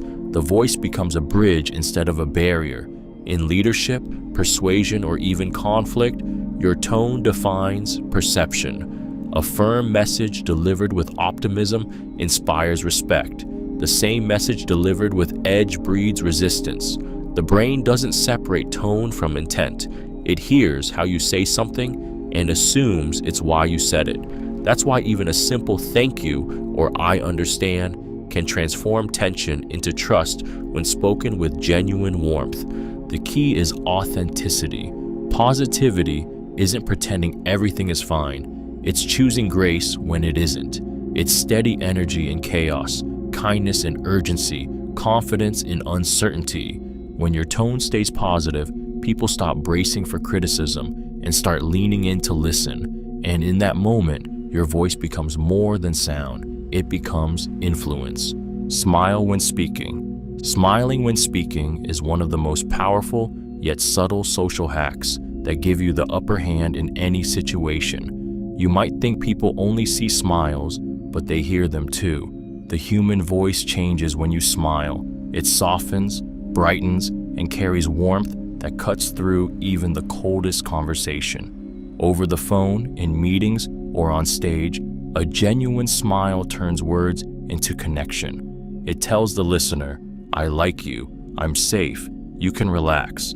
Psychologically, this works because of emotional contagion, the subconscious mirroring of another person's mood. When you smile as you speak, you transfer positivity directly into the other person's nervous system. Their brain releases dopamine and serotonin, making them feel good without quite knowing why. They associate that feeling with you. That's how trust and likability are built, not through logic, but through chemistry. Smiling while speaking also transforms your tone. It adds lift, melody, and confidence. Even serious messages land more gracefully when wrapped in warmth. The secret isn't to plaster on a fake grin, but to feel the emotion you want to project. Think of someone you genuinely appreciate, then speak from that state. The authenticity will radiate through your voice. A smile is the most disarming sound in human communication. It makes persuasion effortless, tension vanish, and people lean in instead of pulling away. When you learn to smile, not just with your mouth, but with your voice, you stop speaking to be heard. You start speaking to be felt. Keep your bio concise. Keeping your bio concise is one of the most powerful yet underappreciated social hacks that give you the upper hand in any situation. Your introduction is the handshake before the words, the moment people decide whether to lean in or tune out. A long, cluttered bio drowns your essence in noise. A concise one slices through it like clarity in chaos. When you can define yourself in a few sharp sentences, you project confidence, focus, and authority. Psychologically, brevity signals mastery. The brain equates simplicity with intelligence. When someone can express who they are and what they do without over-explaining, it implies depth behind the words. A short bio doesn't make you small, it makes you memorable. It shows that you understand attention is currency, and you're not wasting anyone's. People remember clarity, not chronology. A concise bio also gives others room to be curious. Instead of handing them your entire story, you give them a headline worth asking about. It invites engagement rather than ending it. The best communicators know that intrigue is born in what's left unsaid, the white space between details. Crafting a tight bio is an act of discipline. It forces you to strip away ego, filler, and insecurity until only truth remains. When you introduce yourself with precision, I help brands sound human, or I turn data into decisions. You anchor attention instantly, because in a world obsessed with shouting, the person who speaks with clarity commands the room without ever raising their voice. Stay curious. Staying curious is one of the most powerful yet underrated social hacks that give you the upper hand in any situation. Curiosity is magnetic.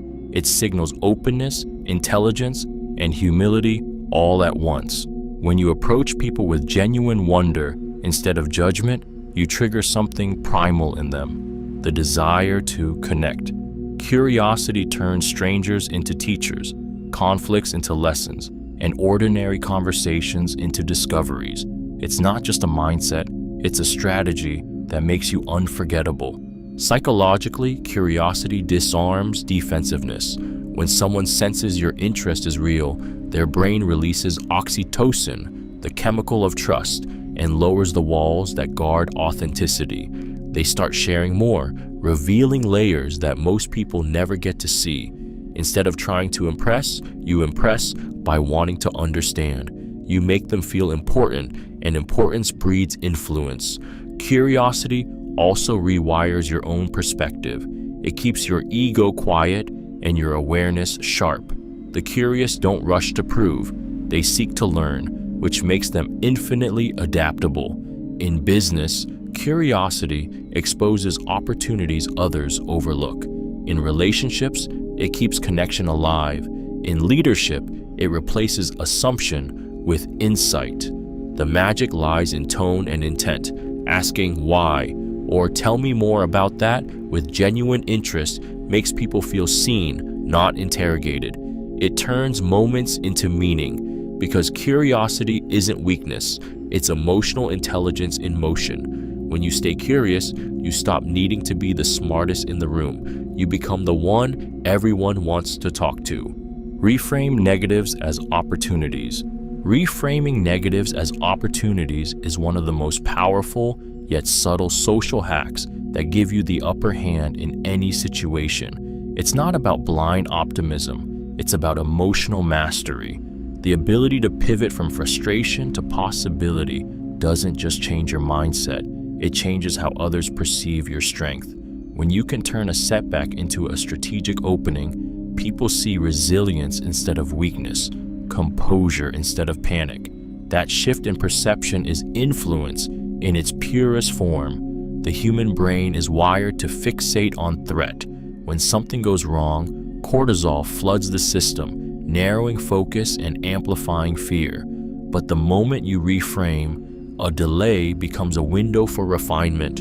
A rejection becomes redirection. You override that reaction. You teach your brain and everyone watching that control isn't about avoiding problems. It's about commanding perspective. That emotional pivot releases dopamine, restoring creativity and confidence right when others freeze. This skill is magnetic. In leadership, people follow those who stay grounded when things break.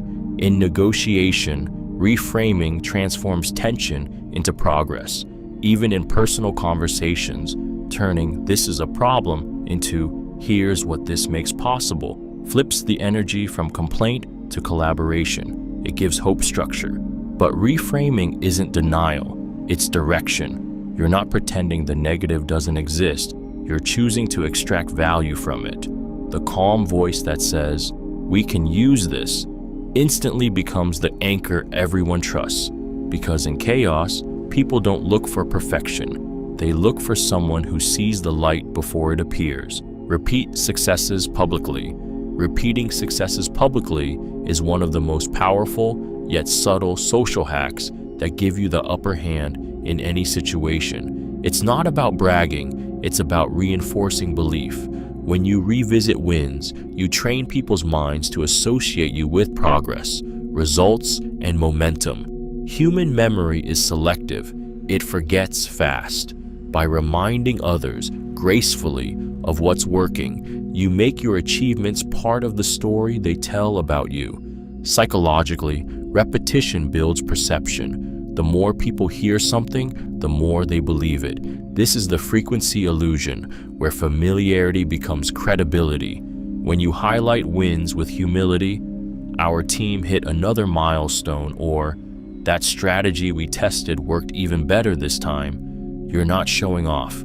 You're anchoring your identity in success. People begin to see you as reliable, consistent, and capable of delivering again.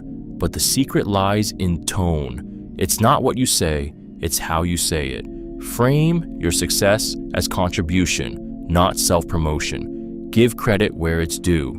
Make the story about growth, collaboration, and shared victory. When done right, repetition doesn't come off as arrogance, it comes off as leadership. Every time you celebrate a win, you remind others of your value, but more importantly, you remind yourself. Confidence compounds the same way reputation does, through visible consistency. Repeat success publicly, not to prove you're great, but to reinforce that progress is your pattern. Because when success becomes part of your rhythm, people stop being surprised by it. They start expecting it. Compliment competence, not looks. Complimenting competence, not looks, is one of the most powerful yet deeply respectful social hacks that give you the upper hand in any situation. Flattery fades fast when it targets appearance, but recognition rooted in skill, effort, or intelligence plants something lasting: respect. When you notice what someone does well, rather than how they look doing it, you tap into the most primal of human desires: to feel capable, valued, and seen for their worth, not their surface. Psychologically, this form of praise strikes the ego's core in the healthiest way. Compliments about appearance trigger momentary pleasure. Compliments about competence build identity. When you say, "you handled that presentation brilliantly," or "your attention to detail is unreal," you tell the person, "I see your mastery." That acknowledgement sparks dopamine in the brain, reinforcing pride and motivation. It makes people want to keep performing at their best, especially around you. In professional and personal relationships alike, this distinction defines influence. Complimenting competence elevates you as emotionally intelligent, someone who observes deeply rather than superficially. It builds mutual respect, not flirtation. It makes your approval feel earned, not cheap. People crave to be admired for what they create, not how they appear. When your words reflect that understanding, you stop being just another voice. They start looking to you as someone who truly understands value. Because beauty might catch attention, but recognizing capability captures loyalty. Offer useful introductions. Offering useful introductions is one of the most powerful, yet quietly strategic, social hacks that give you the upper hand in any situation. Connection is currency, and when you become the person who creates it, your value multiplies without you having to ask for anything in return. A thoughtful introduction doesn't just link two people, it builds a bridge of goodwill that you stand in the middle of. It tells the world, I think beyond myself. Psychologically, facilitating introductions activates the law of reciprocity and the halo effect. When you help others expand their world, their brain associates your name with opportunity. They remember the person who made something happen for them, and in time, that memory turns into loyalty, trust, and influence. The simple act of saying, "You two should meet, I think you'd click," plants seeds that can grow into alliances, deals, or friendships, and every success that follows quietly traces back to you. But the real art lies in usefulness. Don't just connect for the sake of connecting. Curate with intention. Introduce people who share mutual benefit, align goals, or complementary strengths. The introduction should feel like a gift, not a favor. When you become known for connecting the right people at the right time, your network becomes your reputation. Every meaningful introduction you make strengthens invisible threads of gratitude and respect around your name. You become the hub others rely on, the person who opens doors instead of guarding them. And in a world obsessed with self-promotion, that kind of generosity is the rarest and most persuasive form of power. Track your asks. Tracking your ask is one of the most powerful yet subtle social hacks that give you the upper hand in any situation. Most people forget what they've asked for, who they've asked it from, and when they followed up. And that's why their influence leaks away quietly. Keeping a record of every request you make, no matter how small, transforms you from reactive to strategic. It turns favors into systems, relationships into partnerships, and chance into predictable outcomes. Human psychology favors the consistent and the reliable. When you track your asks, you build both. You remember to follow up with gratitude, to close loops others forget, to keep your word visible.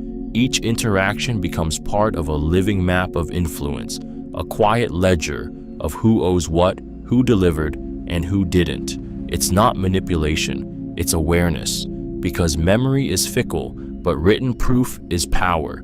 Tracking also protects your reputation. You stop over-asking or repeating yourself. You time your follow-ups perfectly, after goodwill, not after annoyance. And when you revisit an old request with precision, I really appreciated your help on that project last month. You stand out as thoughtful, not transactional. People feel respected when they realize you remembered.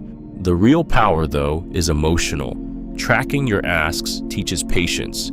It shifts your mindset from begging to building. You stop chasing favors and start managing influence like an asset. Every ask becomes a thread in a growing web of trust, and when that web is woven carefully, it can catch almost any opportunity that comes your way. Use what's your take. Using what's your take is one of the most powerful yet subtle social hacks that give you the upper hand in any situation. It turns a one-way conversation into collaboration, transforming the other person from an audience into an ally. Those three words carry psychological weight. They signal respect, curiosity, and validation all at once. When you ask for someone's take, you're not just inviting opinion, you're saying, your perspective matters here. People are wired to crave significance. The moment you ask for their input, their brain lights up with dopamine and oxytocin, the chemistry of trust and belonging. They feel valued, not managed. And in that moment, they lean toward you, both emotionally and intellectually. This question disarms egos and dissolves resistance because it shifts the power dynamic from persuasion to partnership. What's your take also has a unique linguistic magic. It's lighter than what do you think and more personal than do you agree.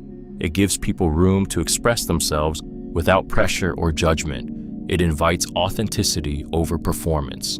In teams, it makes colleagues feel heard. In sales, it makes clients feel respected. In relationships, it makes people feel safe. The secret, though, is to ask it genuinely. Don't use it as a tactic. Use it as an instinct. Lean in, listen, and pause. Let silence do its work while they speak. When people feel that their perspective truly shapes the conversation, they invest more deeply in the outcome. Because influence isn't about having all the answers. It's about making others feel like their answers matter. Acknowledge feelings first. Acknowledging feelings first is one of the most powerful yet emotionally intelligent social hacks that give you the upper hand in any situation. Before logic, before solutions, before strategy comes emotion. People don't move forward when they feel dismissed. They move when they feel understood. By recognizing how someone feels before you address what they think, you disarm defensiveness and open the door to trust. It's not weakness, it's emotional precision. Psychologically, this works because emotion always precedes reasoning. The brain's limbic system, the seat of emotion, fires before the rational cortex does. When you say, "I can see you're frustrated," or "that must have been disappointing," you're not agreeing with the feeling, you're validating its existence. That simple acknowledgement calms the nervous system, lowering cortisol and allowing logic to return. Until emotion is named, logic is noise. Great communicators, leaders, negotiators, partners use this instinctively. They don't rush to fix, debate, or justify. They pause, reflect, and meet emotion with empathy before guiding the conversation forward. It transforms tension into cooperation, conflict into understanding. Acknowledging feelings first doesn't make you soft. It makes you strategically human. It shows composure under pressure and awareness under chaos. When people feel seen emotionally, they stop fighting to be heard intellectually. And in that shift, from reaction to recognition, you gain something more powerful than agreement. You gain connection. Pause before replying. Pausing before replying is one of the most powerful yet easily overlooked social hacks that give you the upper hand in any situation. Silence, when used with intention, speaks louder than words ever could. It signals confidence, composure, and control.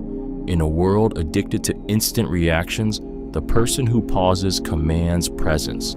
That small moment of quiet tells everyone around you, "I think before I speak." Psychologically, the pause disrupts emotional impulsivity. When you take even 2 seconds before responding, your brain shifts from the reactive limbic system to the rational prefrontal cortex, the place where calm judgment lives. This microsecond of control separates leaders from followers, negotiators from talkers, and influence from noise. The pause not only protects you from saying what you'll regret, it also makes your eventual words hit harder because they feel chosen, not spilled. Silence also carries power over others. When you pause, people lean in. Their minds rush to fill the space, often revealing more than they planned. It creates tension, not the kind that repels, but the kind that captivates. Skilled communicators use silence as punctuation, not absence. It amplifies meaning and draws attention to what comes next. But the pause isn't hesitation, it's strategy. It's emotional discipline disguised as patience. Whether you're diffusing conflict, negotiating a deal, or simply listening deeply, that small space before you reply gives you control of tone, truth, and timing. Because the moment you master silence, you stop reacting and start leading. Keep notes on key people. Keeping notes on key people is one of the most powerful yet subtle social hacks that give you the upper hand in any situation. It's the secret weapon of the emotionally intelligent, the quiet discipline that turns casual connections into lifelong allies. When you remember someone's story, their favorite drink, their child's name, or that one challenge they mentioned months ago, you send a message stronger than any compliment. You matter enough for me to remember. The human brain is addicted to recognition. We all crave the feeling of being known, not just noticed. When you bring up a small detail someone shared in passing, their brain floods with oxytocin, the same chemical tied to bonding and trust. In that instant, you move from acquaintance to confidant. What seems like intuition is actually preparation. Behind every "how did you remember that" moment is someone who took notes, cared enough to revisit them, and understood that memory is influence. Great leaders, negotiators, and connectors do this instinctively. They keep private files, lists, or mental maps of the people who matter most. They note birthdays, milestones, preferences, and triggers, not to manipulate, but to connect authentically. Those details become the currency of empathy. The beauty of this hack is its subtlety. No one sees the effort, only the result, a seamless ability to make others feel special, important, and understood. Because influence doesn't come from how many people know you. It comes from how deeply you know them. And in a world that forgets fast, remembering makes you unforgettable. Use yes and instead of but. Using yes and instead of but is one of the most powerful yet artful social hacks that give you the upper hand in any situation. It's a linguistic shift so small it feels invisible, yet it transforms how people receive your ideas. The word but erases everything that came before it. It tells the listener, "You're wrong. Here's what's right." Yes and does the opposite. It affirms their perspective before adding yours, creating alignment instead of opposition. It's not manipulation, it's conversational judo. Psychologically, this hack works because it satisfies the human need for validation. People don't resist disagreement, they resist dismissal. When you start with yes, you tell their brain, "You've been heard." When you follow with and, you invite collaboration instead of conflict. It keeps their defenses down and the dialogue alive. This is why improv actors, negotiators, and expert communicators use it instinctively. It turns tension into teamwork. Think of how differently these phrases land. "I like your idea, but" versus "I like your idea, and what if we also?" The first divides, the second expands. One closes the door, the other builds a bridge. Yes, and doesn't mean blind agreement. It's strategic empathy in motion. It acknowledges the other person's truth while gently guiding toward your own.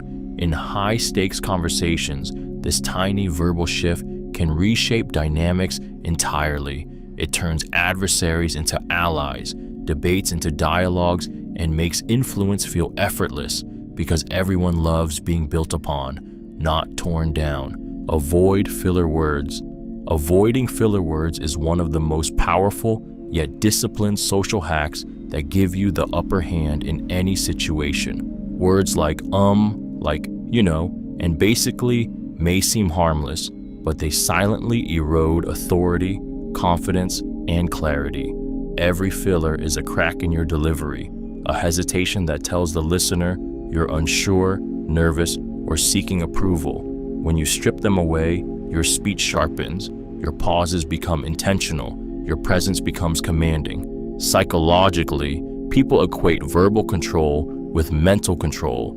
A speaker who pauses instead of filling silence with noise projects thoughtfulness and credibility. The brain processes confident silence as power because it suggests composure under pressure.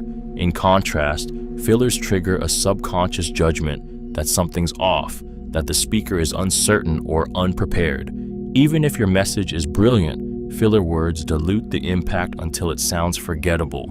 The key is awareness. Filler words often leak out when we fear silence or rush to fill space. But silence, used well, is persuasive. When you pause, the listener leans in. You give weight to your next word. Each sentence lands with purpose. That rhythm, the cadence of confidence, makes your message feel deliberate and trustworthy. Master communicators aren't just fluent, they're economical. They understand that influence isn't in the volume of words, but in their precision. Every time you replace a filler with a pause, you claim your power back from uncertainty. Because in communication, clarity is authority, and authority is silent, not scattered. Share credit generously. Sharing credit generously is one of the most powerful yet subtle social hacks that give you the upper hand in any situation. It's the paradox of influence. The more recognition you give away, the more respect flows back to you. People are drawn to those who make them feel seen, valued, and essential. And when you lift others publicly, you rise quietly with them. Generosity and recognition builds loyalty that no title or authority can command.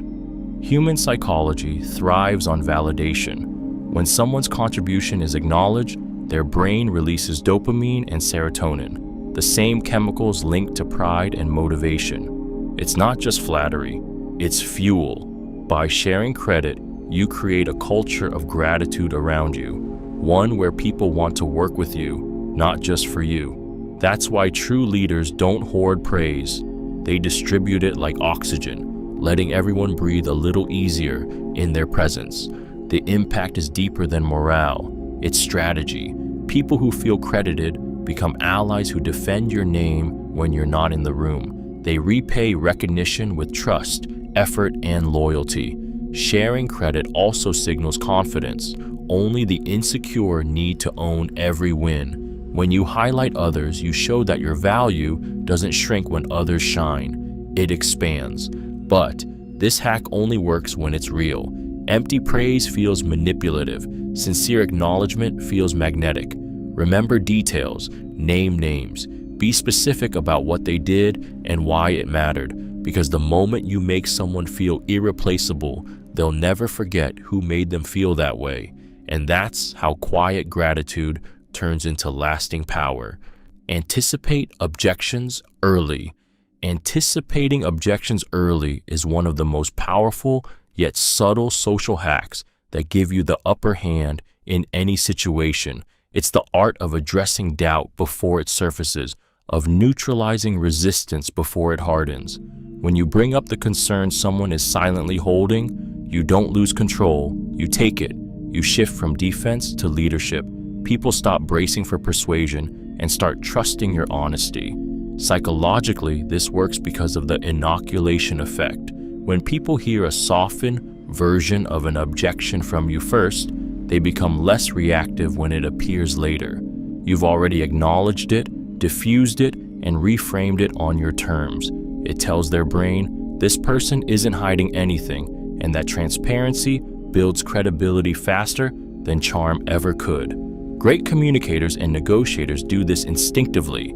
They say, you might be wondering about cost, or this may sound risky at first, and then calmly provide context, logic, and reassurance. That move disarms skepticism. It transforms the listener's inner critic into an ally. You're not arguing anymore, you're collaborating to find truth. But the real mastery lies in tone. Calm, confident, conversational. You're not apologizing, you're anticipating. You're showing that you understand their perspective so deeply you can predict it. And that level of emotional intelligence is rare and powerful. When people realize you've already thought through their doubts, their defenses fall away. They stop resisting and start listening, because nothing earns trust faster than proving you understand someone's hesitation before they've even spoken it. Simplify your message. Simplifying your message is one of the most powerful yet underestimated social hacks that give you the upper hand in any situation. Complexity confuses, but clarity converts. The human brain is wired to favor simplicity. It seeks patterns, not puzzles. When you speak with precision and purpose, people don't just understand you, they believe you. A clear message cuts through noise like a signal in static. It makes you sound confident, credible, and in control. Psychologically, simplicity is a form of respect. It says, I value your time, and I want you to get this easily. Every unnecessary word adds friction. Every layer of jargon builds distance. The more clearly you can explain something, the more intelligent you appear. That's why great leaders, teachers, and communicators all share one trait. They make the complex sound effortless. They don't talk to impress, they talk to connect. In persuasion, a simple message sticks because it's repeatable. People can only remember and retell what they can easily recall. If your idea requires decoding, it dies on contact. But if it can be understood in one sentence, it spreads like wildfire. Simplicity isn't dumbing down, it's distilling essence. It's knowing exactly what matters and stripping away everything that doesn't.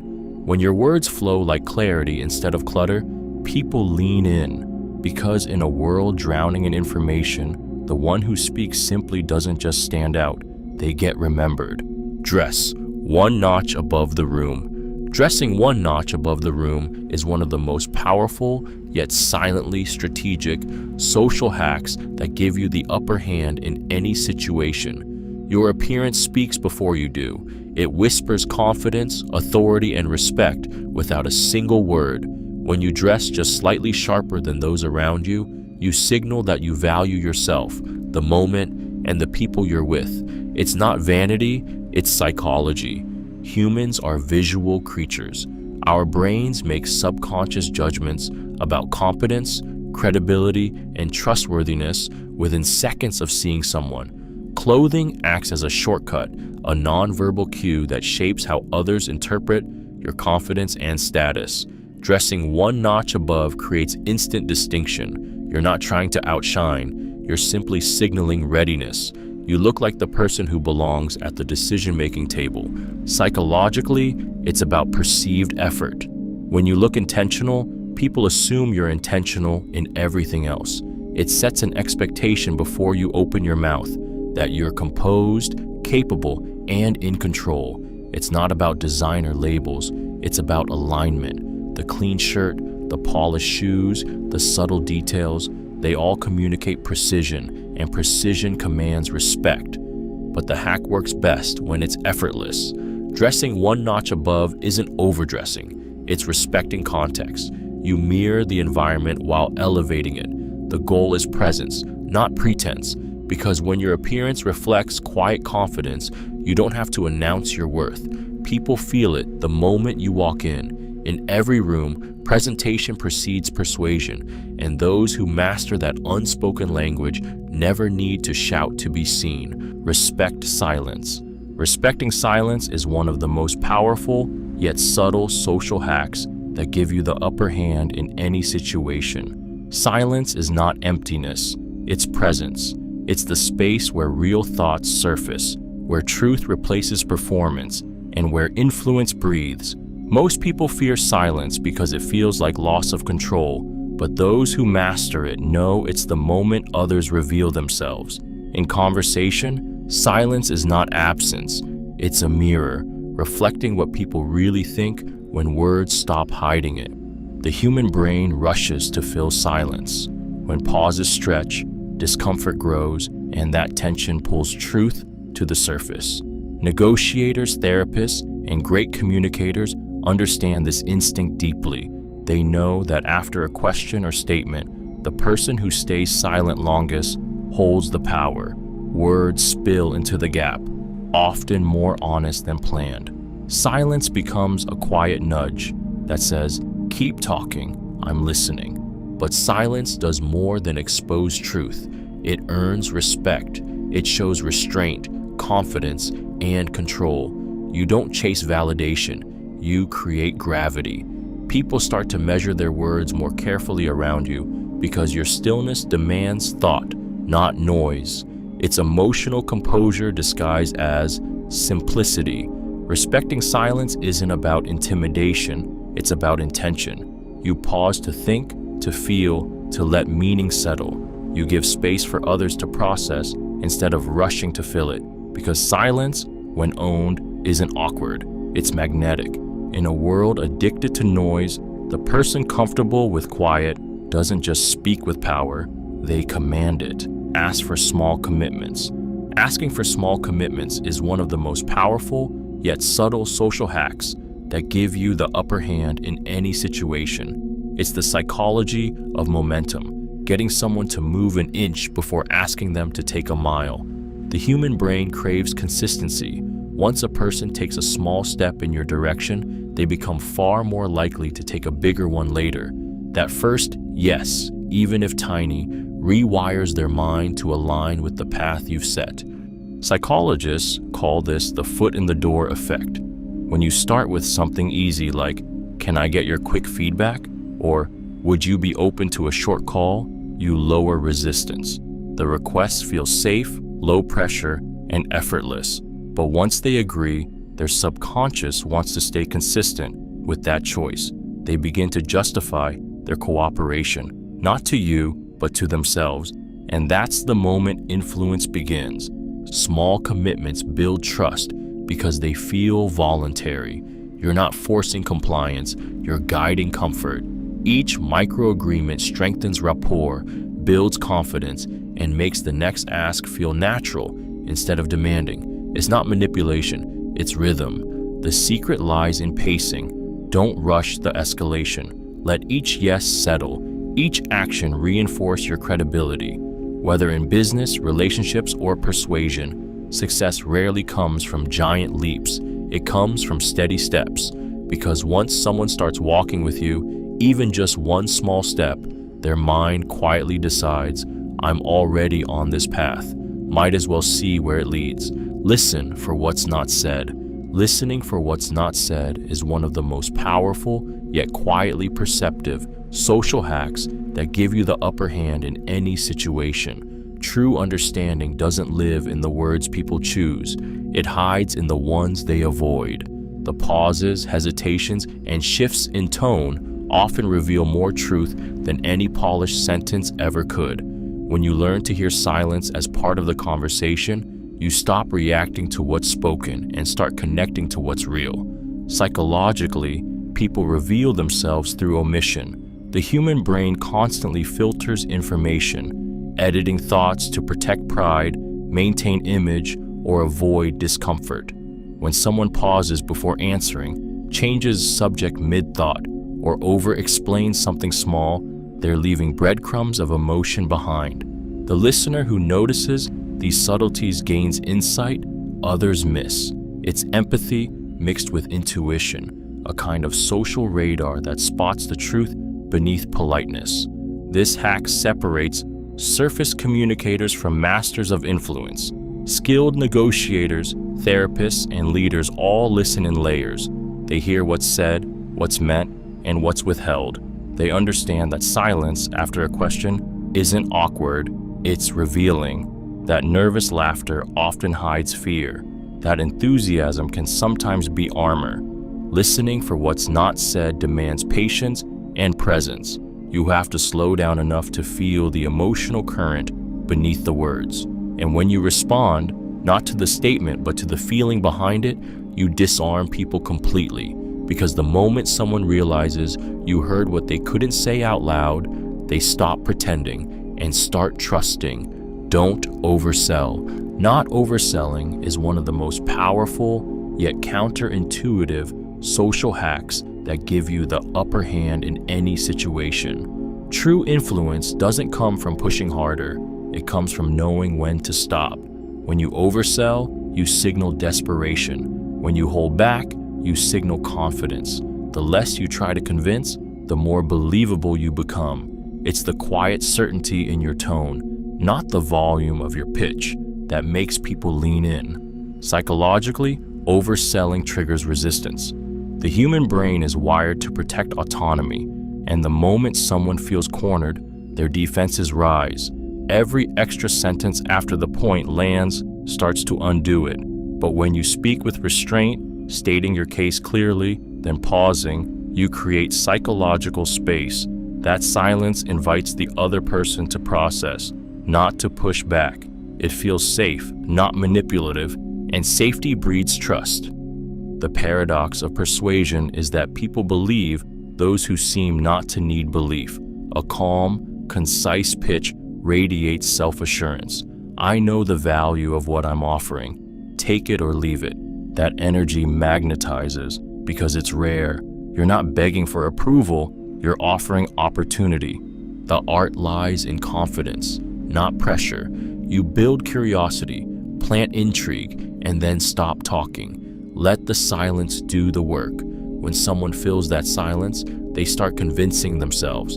That's the moment you've won. Influence isn't about forcing agreement. It's about creating the conditions where others choose it willingly. And those who master the pause never have to oversell.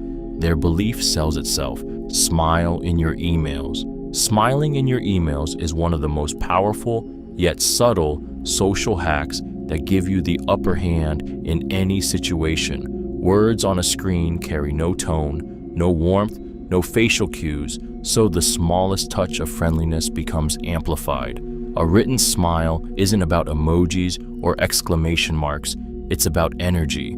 It's the rhythm of your words, the kindness in your phrasing, the calm confidence between your lines. When you write with warmth, people feel it, even through pixels.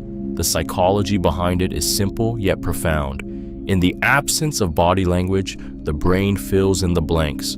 Cold words sound colder. Warm words sound human. A friendly tone activates the same emotional circuitry as a real smile: oxytocin, trust, and ease. It lowers defensiveness and turns routine correspondence into rapport. The person reading your email doesn't just process information, they experience you. Professionals who master this understand the invisible power of tone. They replace "please advise" with "what do you think?" They say "thanks for your time" instead of "per my last email." They use positive framing, polite transitions, and just enough warmth to sound approachable, never artificial. A smile in writing is rhythm and empathy, not punctuation. It's clarity without coldness, professionalism without stiffness. You can be direct and still be kind. You can lead with authority and still sound human. Because in a world flooded with transactional messages, the one email that feels good to read doesn't just get answered faster, it gets remembered longer. Keep requests time-bound. Keeping your requests time-bound is one of the most powerful yet subtle social hacks that give you the upper hand in any situation. Time frames turn vague favors into actionable decisions. When you attach a clear boundary, could you send it by tomorrow? Or let's circle back in 15 minutes. You remove friction, create urgency, and project authority without pressure. The human brain resists open loops. It craves closure. A request with no time anchor feels endless, but one with a deadline feels doable. Psychologically, this works through the goal gradient effect. People are more motivated to act when the finish line is visible. When you give someone a time target, you transform your ask from abstract to concrete. It signals respect for their schedule while subtly reinforcing control of your own. You're saying, "I value your time and I value mine." That balance of clarity and courtesy builds trust faster than intensity ever could. Leaders, negotiators, and high performers use this instinctively. They don't say, "Get back to me when you can." They say, "Could you get me a draft by 4 p.m.? That specificity sets expectations, not pressure. It gives the other person a frame to succeed within, and that's what people crave. A clear path, not a vague favor. The secret is precision wrapped in warmth. Be direct but never demanding. When your requests come with a clock, you signal competence, confidence, and care. Because in a world full of open-ended asks, the one who defines time defines momentum. Use visuals for clarity. Using visuals for clarity is one of the most powerful yet underutilized social hacks that give you the upper hand in any situation. The human brain is wired for images, not words. Over 80% of what we perceive and remember is visual. When you turn abstract ideas into something people can see, you turn confusion into comprehension and attention into agreement. A single well-chosen visual can do what 1,000 words can't. Make people get it instantly. Psychologically, visuals anchor understanding. They give the brain something solid to hold on to, transforming information into imagery. That's why memory champions use mental pictures to recall data, and why great speakers sketch ideas in the air with their hands. When someone can visualize your message, they no longer just hear it, they experience it, and experience is what makes things stick. Leaders, teachers, and negotiators who master this know how to translate complexity into imagery. A quick sketch, a metaphor, a simple chart, even a gesture that maps out an idea. Visuals lower cognitive load, calm the analytical mind, and ignite emotional engagement all at once. They bridge logic and feeling, the two halves of persuasion. But clarity demands restraint. Overloading slides, data, or designs only muddies meaning. The best visuals are clean, symbolic, and purposeful. They guide the mind, not drown it. When your message is seen as well as heard, it becomes undeniable, because people don't just follow ideas they understand, they follow the ones they can picture. Revisit wins regularly. Revisiting wins regularly is one of the most powerful yet overlooked social hacks that give you the upper hand in any situation. Human beings are wired to fixate on problems, not progress. We chase the next challenge so quickly that we forget the victories that got us here. But when you intentionally pause to revisit your wins, your team's successes, your personal growth, your past breakthroughs, you recharge confidence, reinforce competence, and remind everyone that progress is real. Psychologically, this hack rewires the brain's reward system. Every time you reflect on a win, you trigger a dopamine release, the same chemical that fuels motivation and optimism. You shift your focus from scarcity to strength. The mind starts saying, "We've done it before, we can do it again." This isn't self-congratulation, it's psychological conditioning for resilience.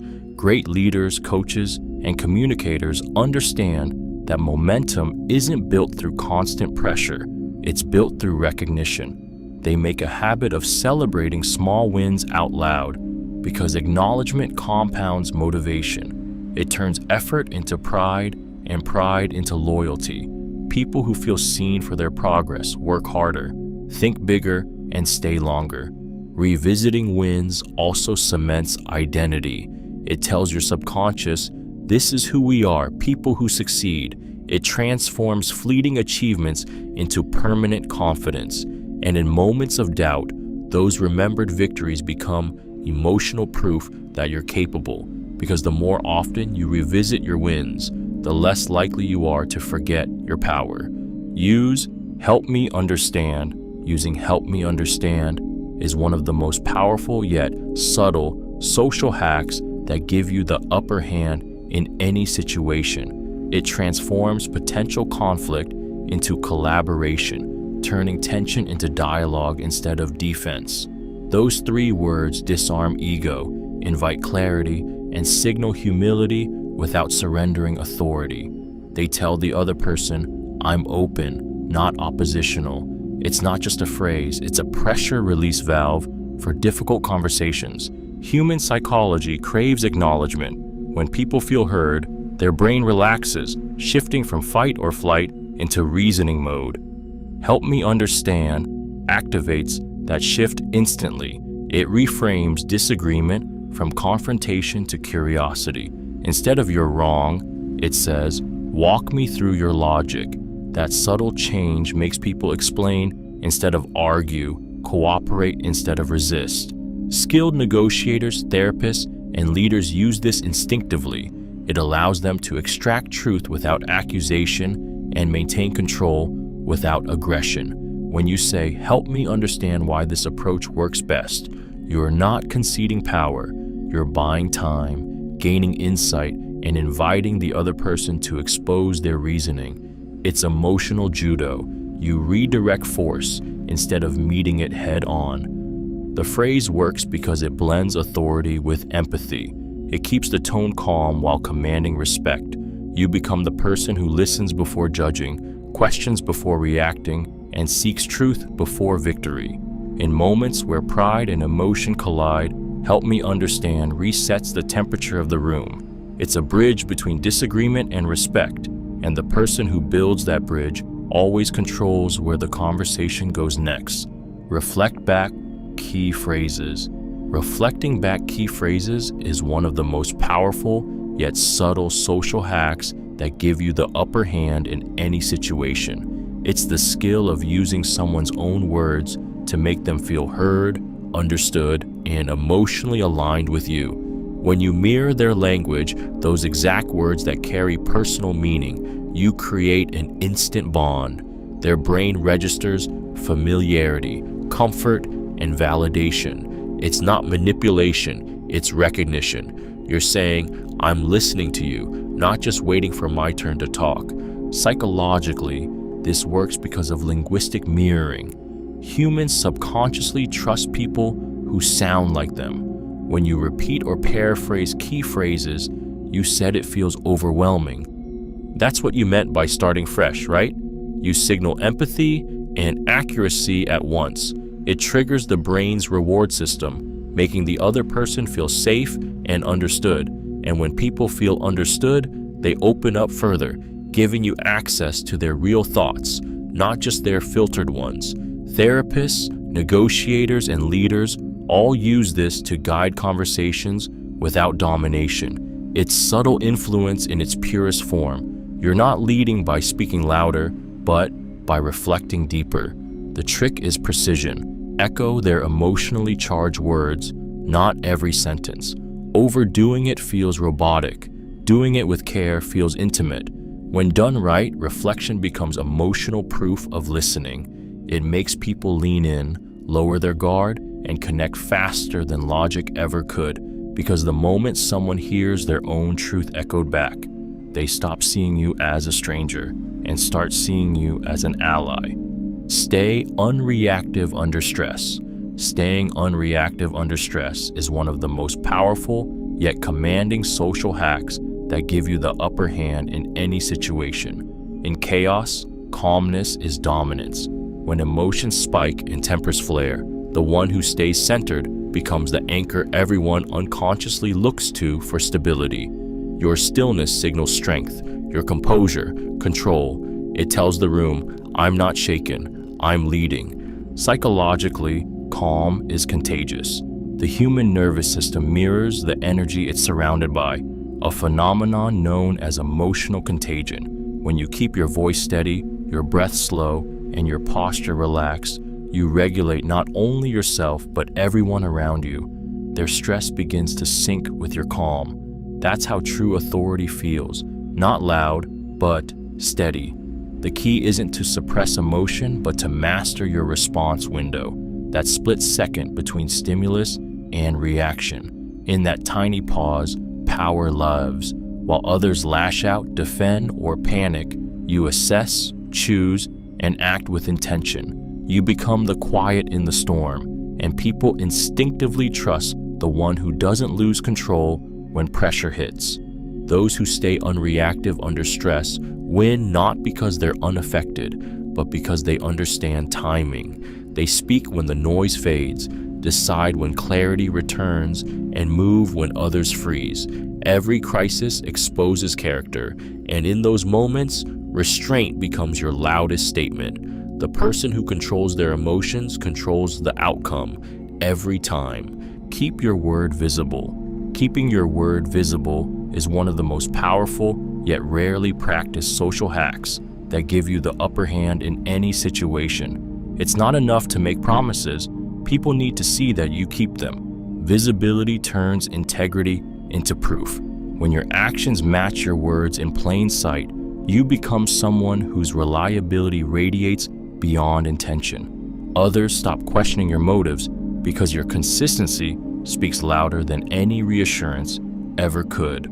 Psychologically, visibility reinforces credibility. The human brain remembers what it can observe, not what it's told. When people see you deliver, showing up on time, following through, meeting deadlines, they subconsciously link your name to trust. That association becomes emotional currency. It's why those who quietly but consistently honor their word rise in influence without ever demanding it. They let evidence do the talking. Keeping your word visible also builds self-respect. every public commitment kept becomes a small victory for discipline and character. It strengthens your internal belief system, turning promises into habits and habits into identity. You start to feel reliable, and that energy changes how others respond to you. But the real power lies in the subtlety. You don't announce integrity, you demonstrate it. The way you follow up after a meeting, the way you deliver earlier than expected, the way you remember what you said. These moments create quiet authority. In a world full of talkers, visibility is your advantage. When your word can be seen, not just heard, you stop chasing credibility and it starts chasing you. Be the first to follow up. Being the first to follow up is one of the most powerful yet subtle social hacks that give you the upper hand in any situation. It separates the forgettable from the unforgettable. In a world drowning in unfinished conversations and empty promises, the person who follows up first signals reliability, focus, and intent. It's not about impatience, it's about momentum. The moment you take initiative, you shift from passive participant to active driver. You become the one who makes things move. Psychologically, follow-ups trigger a sense of trust and respect. The human brain subconsciously associates quick responses with competence and care. When you reach out first, you remind people that they matter, that your conversation wasn't casual, it was meaningful. It tells them, I didn't forget you, which, in an attention-starved world, feels rare and powerful. This habit also cements credibility. Leaders, deal makers, and connectors know timing defines perception. The one who follows up first sets the rhythm of the relationship. They get the reply, the opportunity, the yes that others lose to hesitation. You don't have to chase, you just have to show consistency. But the magic lies in tone. Follow up with warmth, not pressure. Gratitude, not demand. It was great connecting. Here's the next step. Sounds confident. Just checking in sounds needy. The first to follow up doesn't beg, they lead. And in every professional or personal exchange, leadership through follow-up communicates something rare: accountability, attention, and the quiet confidence of someone who means what they say. Ask, what's your biggest priority? Asking, what's your biggest priority is one of the most powerful yet subtle social hacks that give you the upper hand in any situation. It cuts straight through surface talk and into what actually drives a person, their goals, pressures, and motivations. This single question reframes the conversation from transaction to alignment. It tells the other person, I care about what matters most to you, not just what I want from you. Psychologically, this question works because it activates the self-relevance effect. People are most engaged when they talk about themselves and their ambitions. When you give them space to articulate their priorities, their brain releases dopamine, making them feel energized and valued. And the moment they reveal what's truly important to them, they unconsciously begin to see you as someone who gets it. That's influence built on empathy, not effort. Leaders, negotiators, and relationship builders use this question as a compass. It helps them navigate quickly to the heart of what someone cares about, what problem they're solving, what outcome they crave, what keeps them up at night. Once you know that, every word you say can be tuned to their wavelength. You stop persuading and start aligning. The power lies in delivery. Ask calmly, curiously, and without agenda, then stay silent and listen. When people sense your genuine interest, they drop pretense and speak truth. And when you know someone's true priority, you no longer have to guess how to win them over. You already hold the map. Acknowledge effort, not just results. Acknowledging effort, not just results, is one of the most powerful yet deeply human social hacks that give you the upper hand in any situation. Results earn applause, but effort earns loyalty. When you recognize the work someone puts in, the persistence, the patience, the unseen hours, you tap into a part of them that craves to be valued, not for outcomes, but for who they are when no one's watching. It transforms motivation from external validation to internal pride. Psychologically, this form of recognition fuels growth. Studies in motivation and performance show that when people are praised for their effort, they develop what's known as a growth mindset, the belief that ability can be improved through hard work. Complimenting effort releases dopamine in the brain, reinforcing the behavior that leads to excellence. But when praise is limited to results, people begin to fear failure and hide imperfection. In leadership, parenting, and teamwork, acknowledging effort creates psychological safety. It tells people their value isn't conditional on success. I saw how much focus you put into that, or you really gave it everything, becomes a quiet form of empowerment. It says, I notice you, not just what you produce. This kind of validation builds culture. It strengthens trust and fuels consistency because people who feel seen for their effort don't need to be pushed. They keep going. And in a world obsessed with winners, the person who celebrates the climb, not just the peak, becomes the one others would follow anywhere. Avoid gossip. Avoiding gossip is one of the most powerful yet self-disciplining social hacks that give you the upper hand in any situation. It's the art of staying trustworthy in rooms where integrity quietly gets tested. Gossip is social currency for the insecure, a quick hit of attention that costs long-term respect. Every time you choose silence over speculation, you send an unmistakable signal, I'm safe to trust. And in the social economy of influence, trust is worth more than popularity. Psychologically, gossip thrives on shared vulnerability. It bonds people through negativity, creating shallow alliances built on tearing others down. But what begins as connection quickly turns corrosive. The brain associates gossipers with danger. If they talk about others, they'll talk about me. By refusing to participate, you separate yourself from the noise. You become the one who listens, not the one who leaks. And that difference defines your reputation more than any success ever could. Avoiding gossip doesn't mean staying silent in injustice. It means choosing integrity over impulse.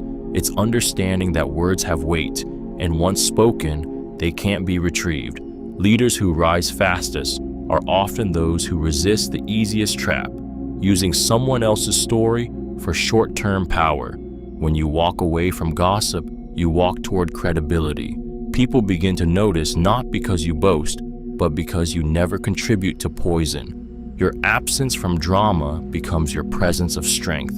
In a world obsessed with talking, restraint becomes magnetic, because when others know their name is safe with you, your name starts to carry real power. Ask, how can I support? Asking, how can I support, is one of the most powerful yet subtle social hacks that give you the upper hand in any situation. It shifts the dynamic from self-interest to partnership, from hierarchy to humanity. Those 4 words tell someone, I'm on your side. They turn you from a bystander into an ally, from someone watching to someone who cares enough to act. In a world full of people trying to impress, the one who offers support stands out as indispensable. Psychologically, this question activates reciprocity and trust. When someone feels genuinely supported, their brain releases oxytocin, the chemical of bonding and cooperation. You become emotionally safe territory. They associate your presence with relief, not pressure. You're no longer another demand on their energy. You become the person who replenishes it. That emotional shift deepens connection faster than any compliment or promise ever could. Great leaders and communicators use this instinctively. Instead of telling people what to do, they ask how to help. It transforms authority into empathy and influence into collaboration. How can I support puts the spotlight on the other person's needs, revealing what truly matters to them. And when you meet those needs, even in small ways, you earn loyalty that no title can buy. But the key is sincerity. Don't ask to sound nice, ask to act. The power of this phrase comes from follow-through. When people see you deliver on what they didn't even have to ask for, They stop viewing you as just an acquaintance or colleague. You become something far rarer, someone they trust to have their back, even when they're not in the room. Keep texts short. Keeping text short is one of the most powerful yet subtle social hacks that give you the upper hand in any situation. In a world addicted to speed, brevity is respect. A short message says, "I value your time, I know what I want, and I communicate clearly." Long texts feel like effort. Short texts feel like confidence. The fewer words you use, the louder they land. Psychologically, this works because of processing fluency, the brain's preference for simplicity. When something is easy to read, it feels more trustworthy, more professional, and more genuine. A crisp text signals decisiveness. A rambling one suggests hesitation. "Let's meet at 3" carries far more authority than a paragraph of explanations. People subconsciously associate concise communication with competence, focus, and leadership. Short texts also create intrigue. They leave space for curiosity and response instead of overwhelming the recipient with detail. When you say less, people lean in more. It's conversational gravity. The mind wants to fill what's left unsaid. That's why great communicators master the pause as much as the phrase. But brevity should never be cold. The secret is warmth in efficiency. A quick greeting, a kind tone, a clear point. Appreciate your time. Talk soon lands softer than a wall of text ever could. The real power of a short message isn't in what it omits, but in what it implies, that you're clear, confident, and composed. In texting, as in life, the few who can say more with less always stand out. Use genuine compliments. Using genuine compliments is one of the most powerful yet gracefully disarming social hacks that give you the upper hand in any situation. A true compliment is more than flattery. It's emotional recognition. When done right, it lands like sunlight, warm, unexpected, and unforgettable. People can sense sincerity instantly, and a compliment born from genuine observation creates an immediate bond that manipulation never can. It tells the other person, "I see you for something real." Psychologically, authenticity triggers trust. The brain is wired to detect insincerity. Fake praise activates skepticism, while honest appreciation releases oxytocin, the chemical of connection. That's why a single genuine compliment can shift an entire interaction. It bypasses social defenses, melts tension, and makes people more open to influence, cooperation, and goodwill. The secret lies in specificity. Instead of "you're great," say, "You handled that situation with such calm precision." Instead of "nice job," say, "The way you explained that made it easy for everyone to follow." Specific compliments prove you were paying attention, and attention is the rarest form of respect. Used wisely, genuine compliments don't just make others feel good, they elevate your presence. They show confidence, empathy, and emotional awareness. People remember the ones who made them feel capable, seen, and appreciated, because long after the words fade, the feeling of being truly noticed lingers, and that feeling is where influence begins. Be transparent about limits. Being transparent about limits is one of the most powerful, yet disarmingly honest social hacks that give you the upper hand in any situation. It takes courage to say, "I don't know," "I can't right now," or "that's beyond my capacity." But those words, when spoken with clarity and calm, don't make you look weak. They make you look real. In a world addicted to overpromising, authenticity is rare currency. Admitting your limits creates instant credibility because people trust what feels human, not what sounds perfect. Psychologically, this hack works because transparency lowers uncertainty, and uncertainty breeds anxiety. When you clearly define your boundaries, you remove guesswork. Others stop questioning your reliability because they know exactly where you stand. Ironically, limits make people feel safer around you. They know your yes means something because you've proven you can say no. Leaders and communicators who master this don't lose influence, they gain it. They understand that strength isn't pretending to be limitless, but managing energy, time, and honesty with precision. Transparency builds mutual respect. You respect others enough to be clear, and you respect yourself enough not to overextend. Being upfront about your limits also prevents resentment and burnout.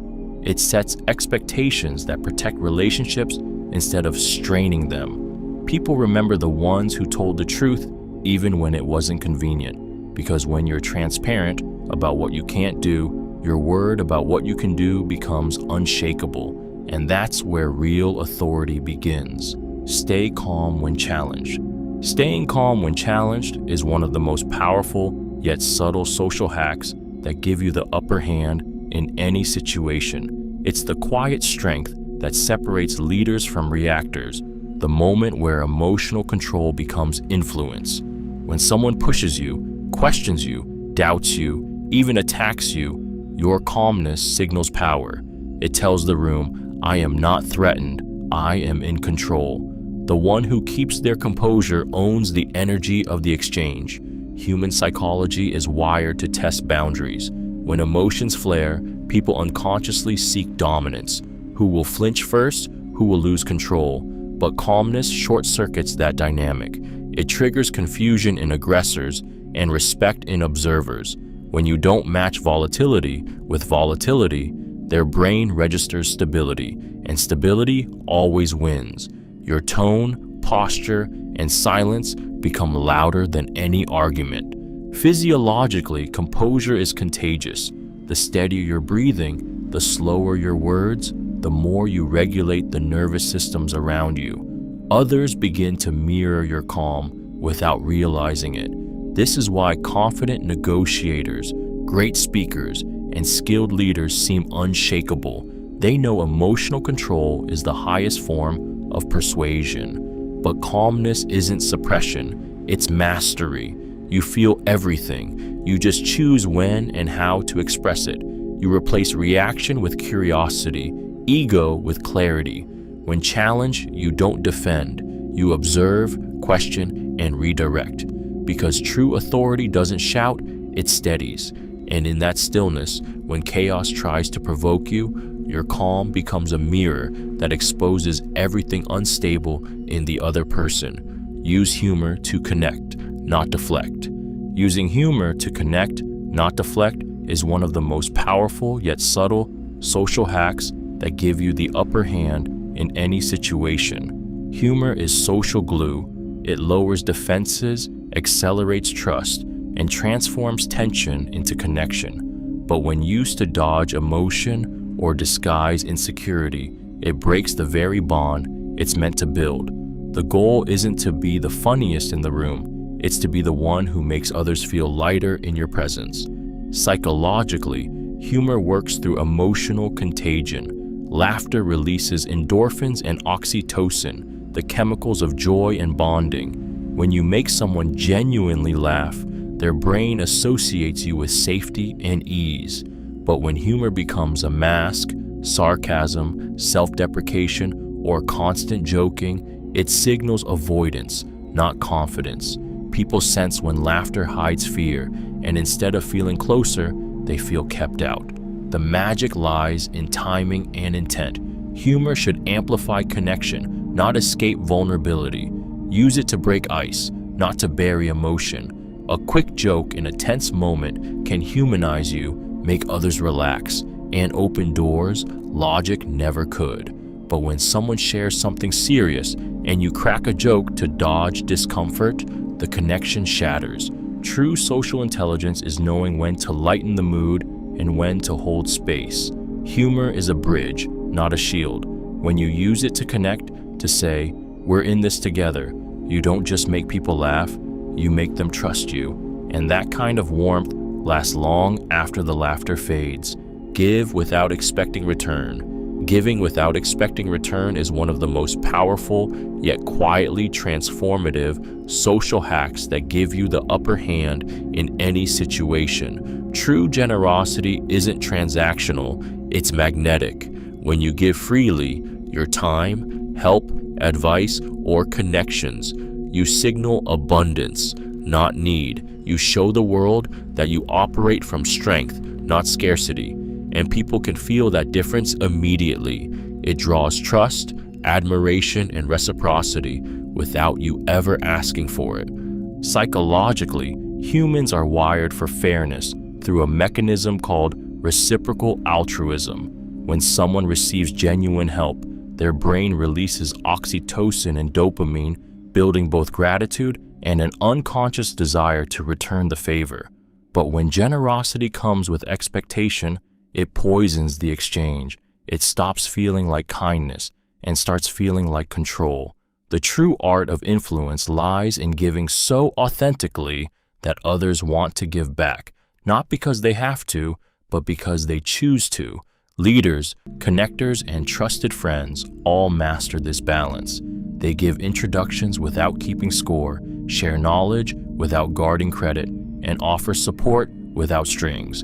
Over time, this generosity becomes their reputation, the kind of quiet power that opens doors effortlessly. Giving without expecting return doesn't make you naive, it makes you rare. It communicates confidence, security, and genuine character, because when you give without calculation, you remind people of something deeply human, that kindness itself can be strategy, and the ones who give most freely are the ones others never forget. Focus on shared wins. Focusing on shared wins is one of the most powerful, yet quietly strategic, social hacks that give you the upper hand in any situation. It's the ability to shift attention from "I succeeded" to "we succeeded," transforming moments of pride into collective energy. When people feel they're part of the victory, they don't just remember the result, they remember you as the one who made them feel included in it. This simple shift turns achievement into loyalty, and loyalty into long-term influence. Psychologically, shared recognition activates the brain's reward centers more deeply than solitary praise. Humans are social by design. We crave belonging and contribution. When someone says "we nailed it" instead of "I crushed it," the subconscious hears you matter here. That emotional validation builds trust faster than any motivational speech ever could. Great leaders and communicators use this principle instinctively. They redirect credit outward, amplifying others' roles in the win. The irony? The more you share success, the more people credit you for it. It's influence through generosity, a signal that you're secure enough to elevate others. Focusing on shared wins also builds cultural momentum.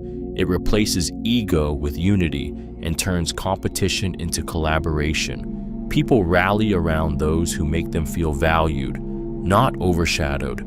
Every time you say "we" instead of "I," you plant a seed of connection that grows into collective confidence. Because real power doesn't come from being the hero, it comes from creating a story where everyone wins together. Admit ignorance fast. Admitting ignorance fast is one of the most powerful, yet subtle, social hacks that give you the upper hand in any situation. It turns vulnerability into credibility, humility into power. When you're willing to say, "I don't know," before anyone else does, you signal self-awareness, not weakness. It disarms judgment, builds trust, and makes you the rare person people believe. Because if you're honest about what you don't know, they'll trust you when you speak about what you do. The human brain is wired to spot inconsistency. When someone fakes certainty, it creates subconscious friction. Something feels off. But when you admit ignorance quickly and cleanly, that friction disappears. People relax around you. Their guard drops because your transparency feels safe. It's confidence without ego, truth without defensiveness, and paradoxically, it makes you appear more competent, not less. Great communicators and leaders use this to their advantage. Instead of scrambling for answers, they pause, acknowledge the gap, and pivot to curiosity. "I'm not sure yet, but let's find out." That phrase turns ignorance into movement, doubt into direction. It shows emotional intelligence and a focus on solutions over appearances. Admitting ignorance fast also protects your credibility long term. When others are busy pretending, you're learning. When they're defending pride, you're gathering truth. The world rewards the learner, not the liar. Because in every room, the most powerful person isn't the one who knows everything. It's the one confident enough to say, "Teach me." Avoid jargon. Avoiding jargon is one of the most powerful yet subtle social hacks that give you the upper hand in any situation. Clear language is power. The moment you strip away complicated words, people stop trying to decode you and start believing you. Jargon is the armor of the insecure. Simplicity is the weapon of the confident. When you speak plainly, you show mastery, not mediocrity. You signal that you understand your subject so well, you can explain it without hiding behind buzzwords. Psychologically, this works because of cognitive fluency. The easier something is to understand, the more truthful it feels. People trust what they can grasp quickly. When you bury ideas in technical talk, the brain reads it as effort and uncertainty. But when you express complex thoughts in human language, listeners feel safe, informed, and impressed, not by your vocabulary, but by your clarity. Leaders, storytellers, and world-class communicators all use this to their advantage. They translate, not complicate. They make their message land with clarity and rhythm, speaking to the heart before the head. Because real influence doesn't come from sounding smart. It comes from making others feel smart. The secret lies in empathy. Speak the way your listener thinks. Replace jargon with images, emotion, and meaning. Say, "Let's make this easier to use," not, "Let's optimize the UX flow." Say, "Here's what this means for you," not, "Here's the operational impact." When you remove the noise, your words gain gravity. Simplicity isn't dumbing down, it's leveling up. It's the sound of someone who truly understands what they're saying. Pause before tough questions. Pausing before tough questions is one of the most powerful yet deceptively simple social hacks that give you the upper hand in any situation. Silence, when used deliberately, is control disguised as calm. In moments of pressure, an interview, a negotiation, a confrontation, the instinct is to rush, to fill the air, to prove readiness. But those who master the pause project confidence and composure. That heartbeat of stillness before speaking tells the world, "I think before I act." Psychologically, a pause rewires perception. It signals authority because the brain associates quick, nervous speech with uncertainty and measured silence with power. The person who pauses controls the tempo of the conversation, slowing others down, commanding their attention, and making every word that follows carry more weight. The pause also gives your body a chance to steady itself. Heart rate lowers, breathing deepens, and clarity returns. In that space, instinct becomes strategy.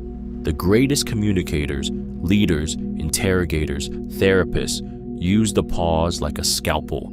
They let silence hang just long enough to draw truth out of others or to craft an answer that hits with precision instead of panic.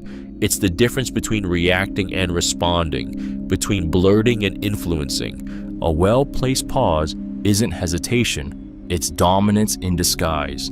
It shows restraint, intelligence, and self-command. Because in high-stakes moments, words are cheap, but silence, intentional, confident silence, makes people lean in, listen harder, and realize they're in the presence of someone who cannot be rushed.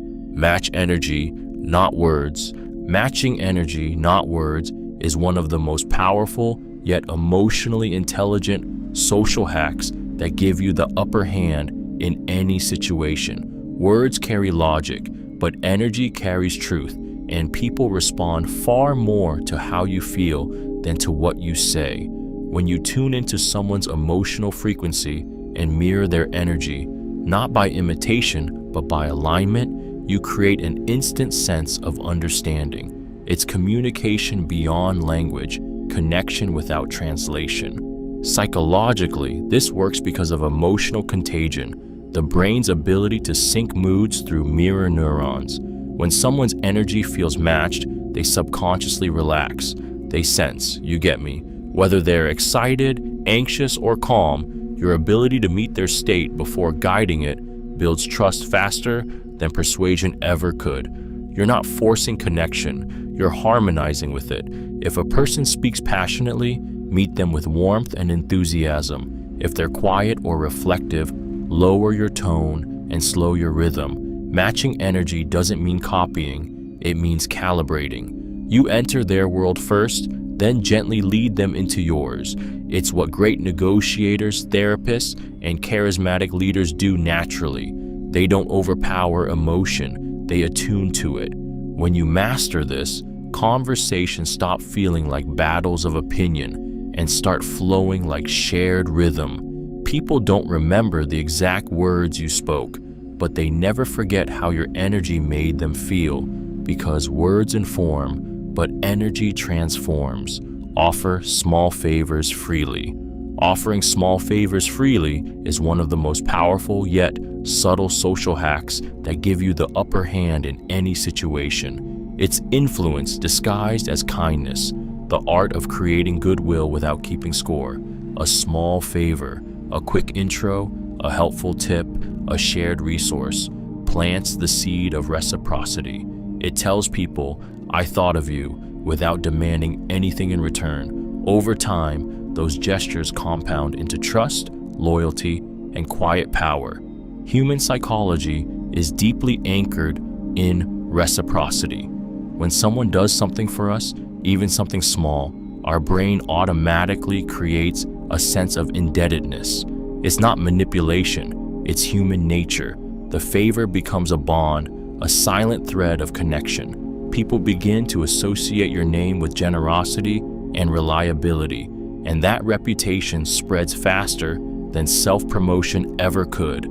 The beauty of this hack is its scale. Small favors cost little, but carry emotional weight. Sending a useful article, remembering a preference, or helping someone make a key connection takes minutes, but echoes for months. It's these micro moments of thoughtfulness that make others root for you, defend you, and open doors without being asked. But the key is sincerity. Do it freely, not strategically. The moment your generosity feels transactional, the magic dies.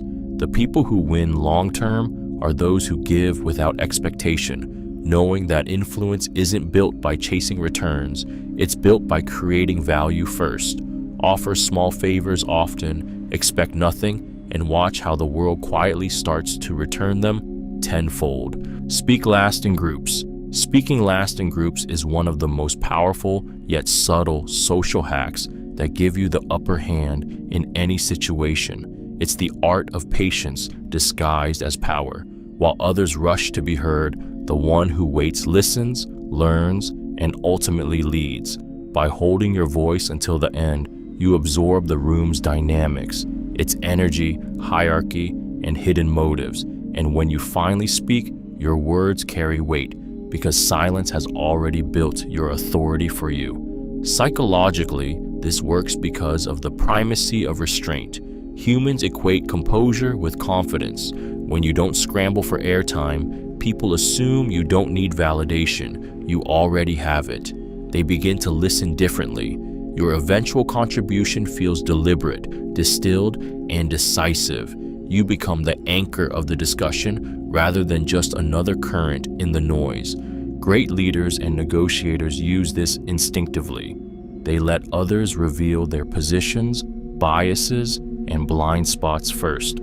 Every word spoken before yours becomes information, ammo for clarity. Then, when you do speak, you can weave the thread that ties the room together. You're not reacting, you're resolving. The secret lies in presence. Don't retreat. Observe. Watch body language, tone, and timing. When you finally speak, echo what matters, correct what doesn't, and move the group forward. Speaking last isn't about being quiet. It's about being strategic, because in every room full of voices, the one who waits to speak usually ends up saying what everyone else wishes they had. Keep posture grounded. Keeping your posture grounded is one of the most powerful, yet silently commanding social hacks that give you the upper hand in any situation. Long before words are spoken, your body speaks for you, and people listen to it instinctively. A grounded posture tells the world, I'm stable, I'm centered, and I'm not easily moved. It radiates confidence without aggression, presence without performance.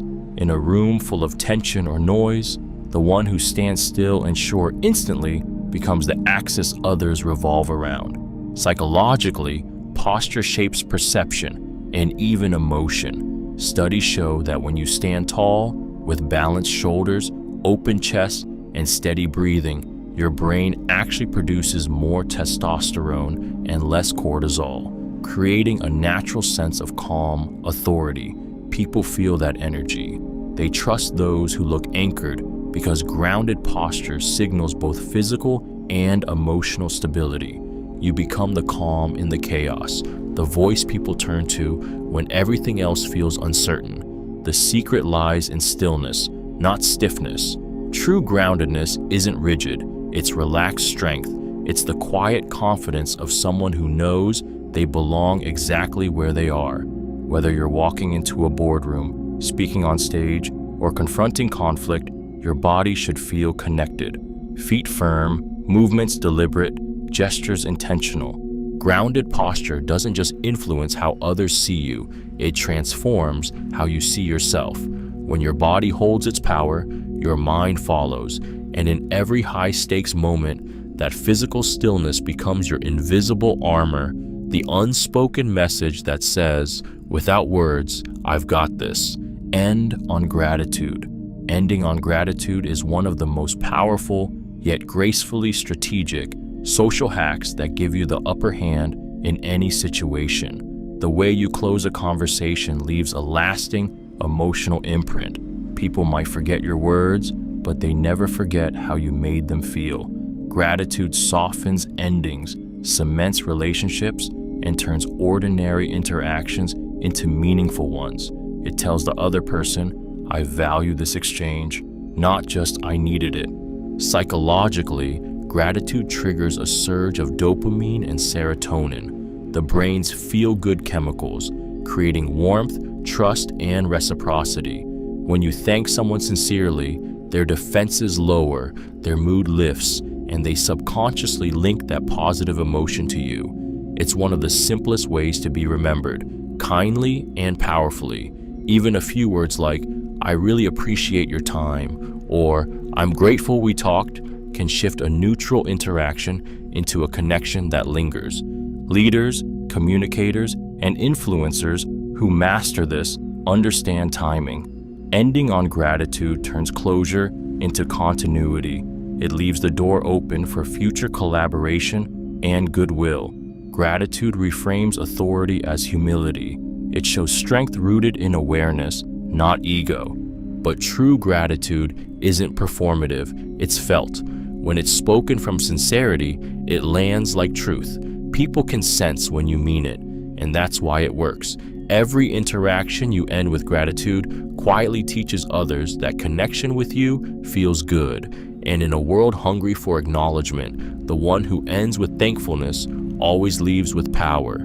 Anticipate others' needs. Anticipating others' needs is one of the most powerful yet subtle social hacks that give you the upper hand in any situation. It's the rare skill that turns good communicators into unforgettable ones. When you can see what someone needs before they ask, you instantly position yourself as valuable, trustworthy, and emotionally intelligent. It tells them, you don't just hear me, you understand me. That kind of foresight feels like magic because it's so uncommon. Human psychology runs on the desire to feel cared for without having to explain why. When you anticipate someone's needs, offering clarity before confusion, comfort before discomfort, or solutions before frustration, you trigger the emotional response linked to safety and gratitude. Their brain releases oxytocin and dopamine, the same chemicals tied to affection and trust. You become someone who gets it, and that bond is far stronger than any spoken promise. The most influential people, great leaders, negotiators, connectors, use this instinct constantly. They read body language, tone, and timing to spot what's missing. They refill a water glass before it's empty, answer a concern before it's voiced, or follow up right before being forgotten. It's emotional foresight, awareness turned into advantage. But anticipation only works when it's rooted in empathy, not control. It's not about outsmarting others. It's about understanding them deeply enough to act in harmony with their unspoken needs. When you do, you become irreplaceable, because in a world where most people wait to react, the one who moves first, quietly, thoughtfully, leads without needing to declare it.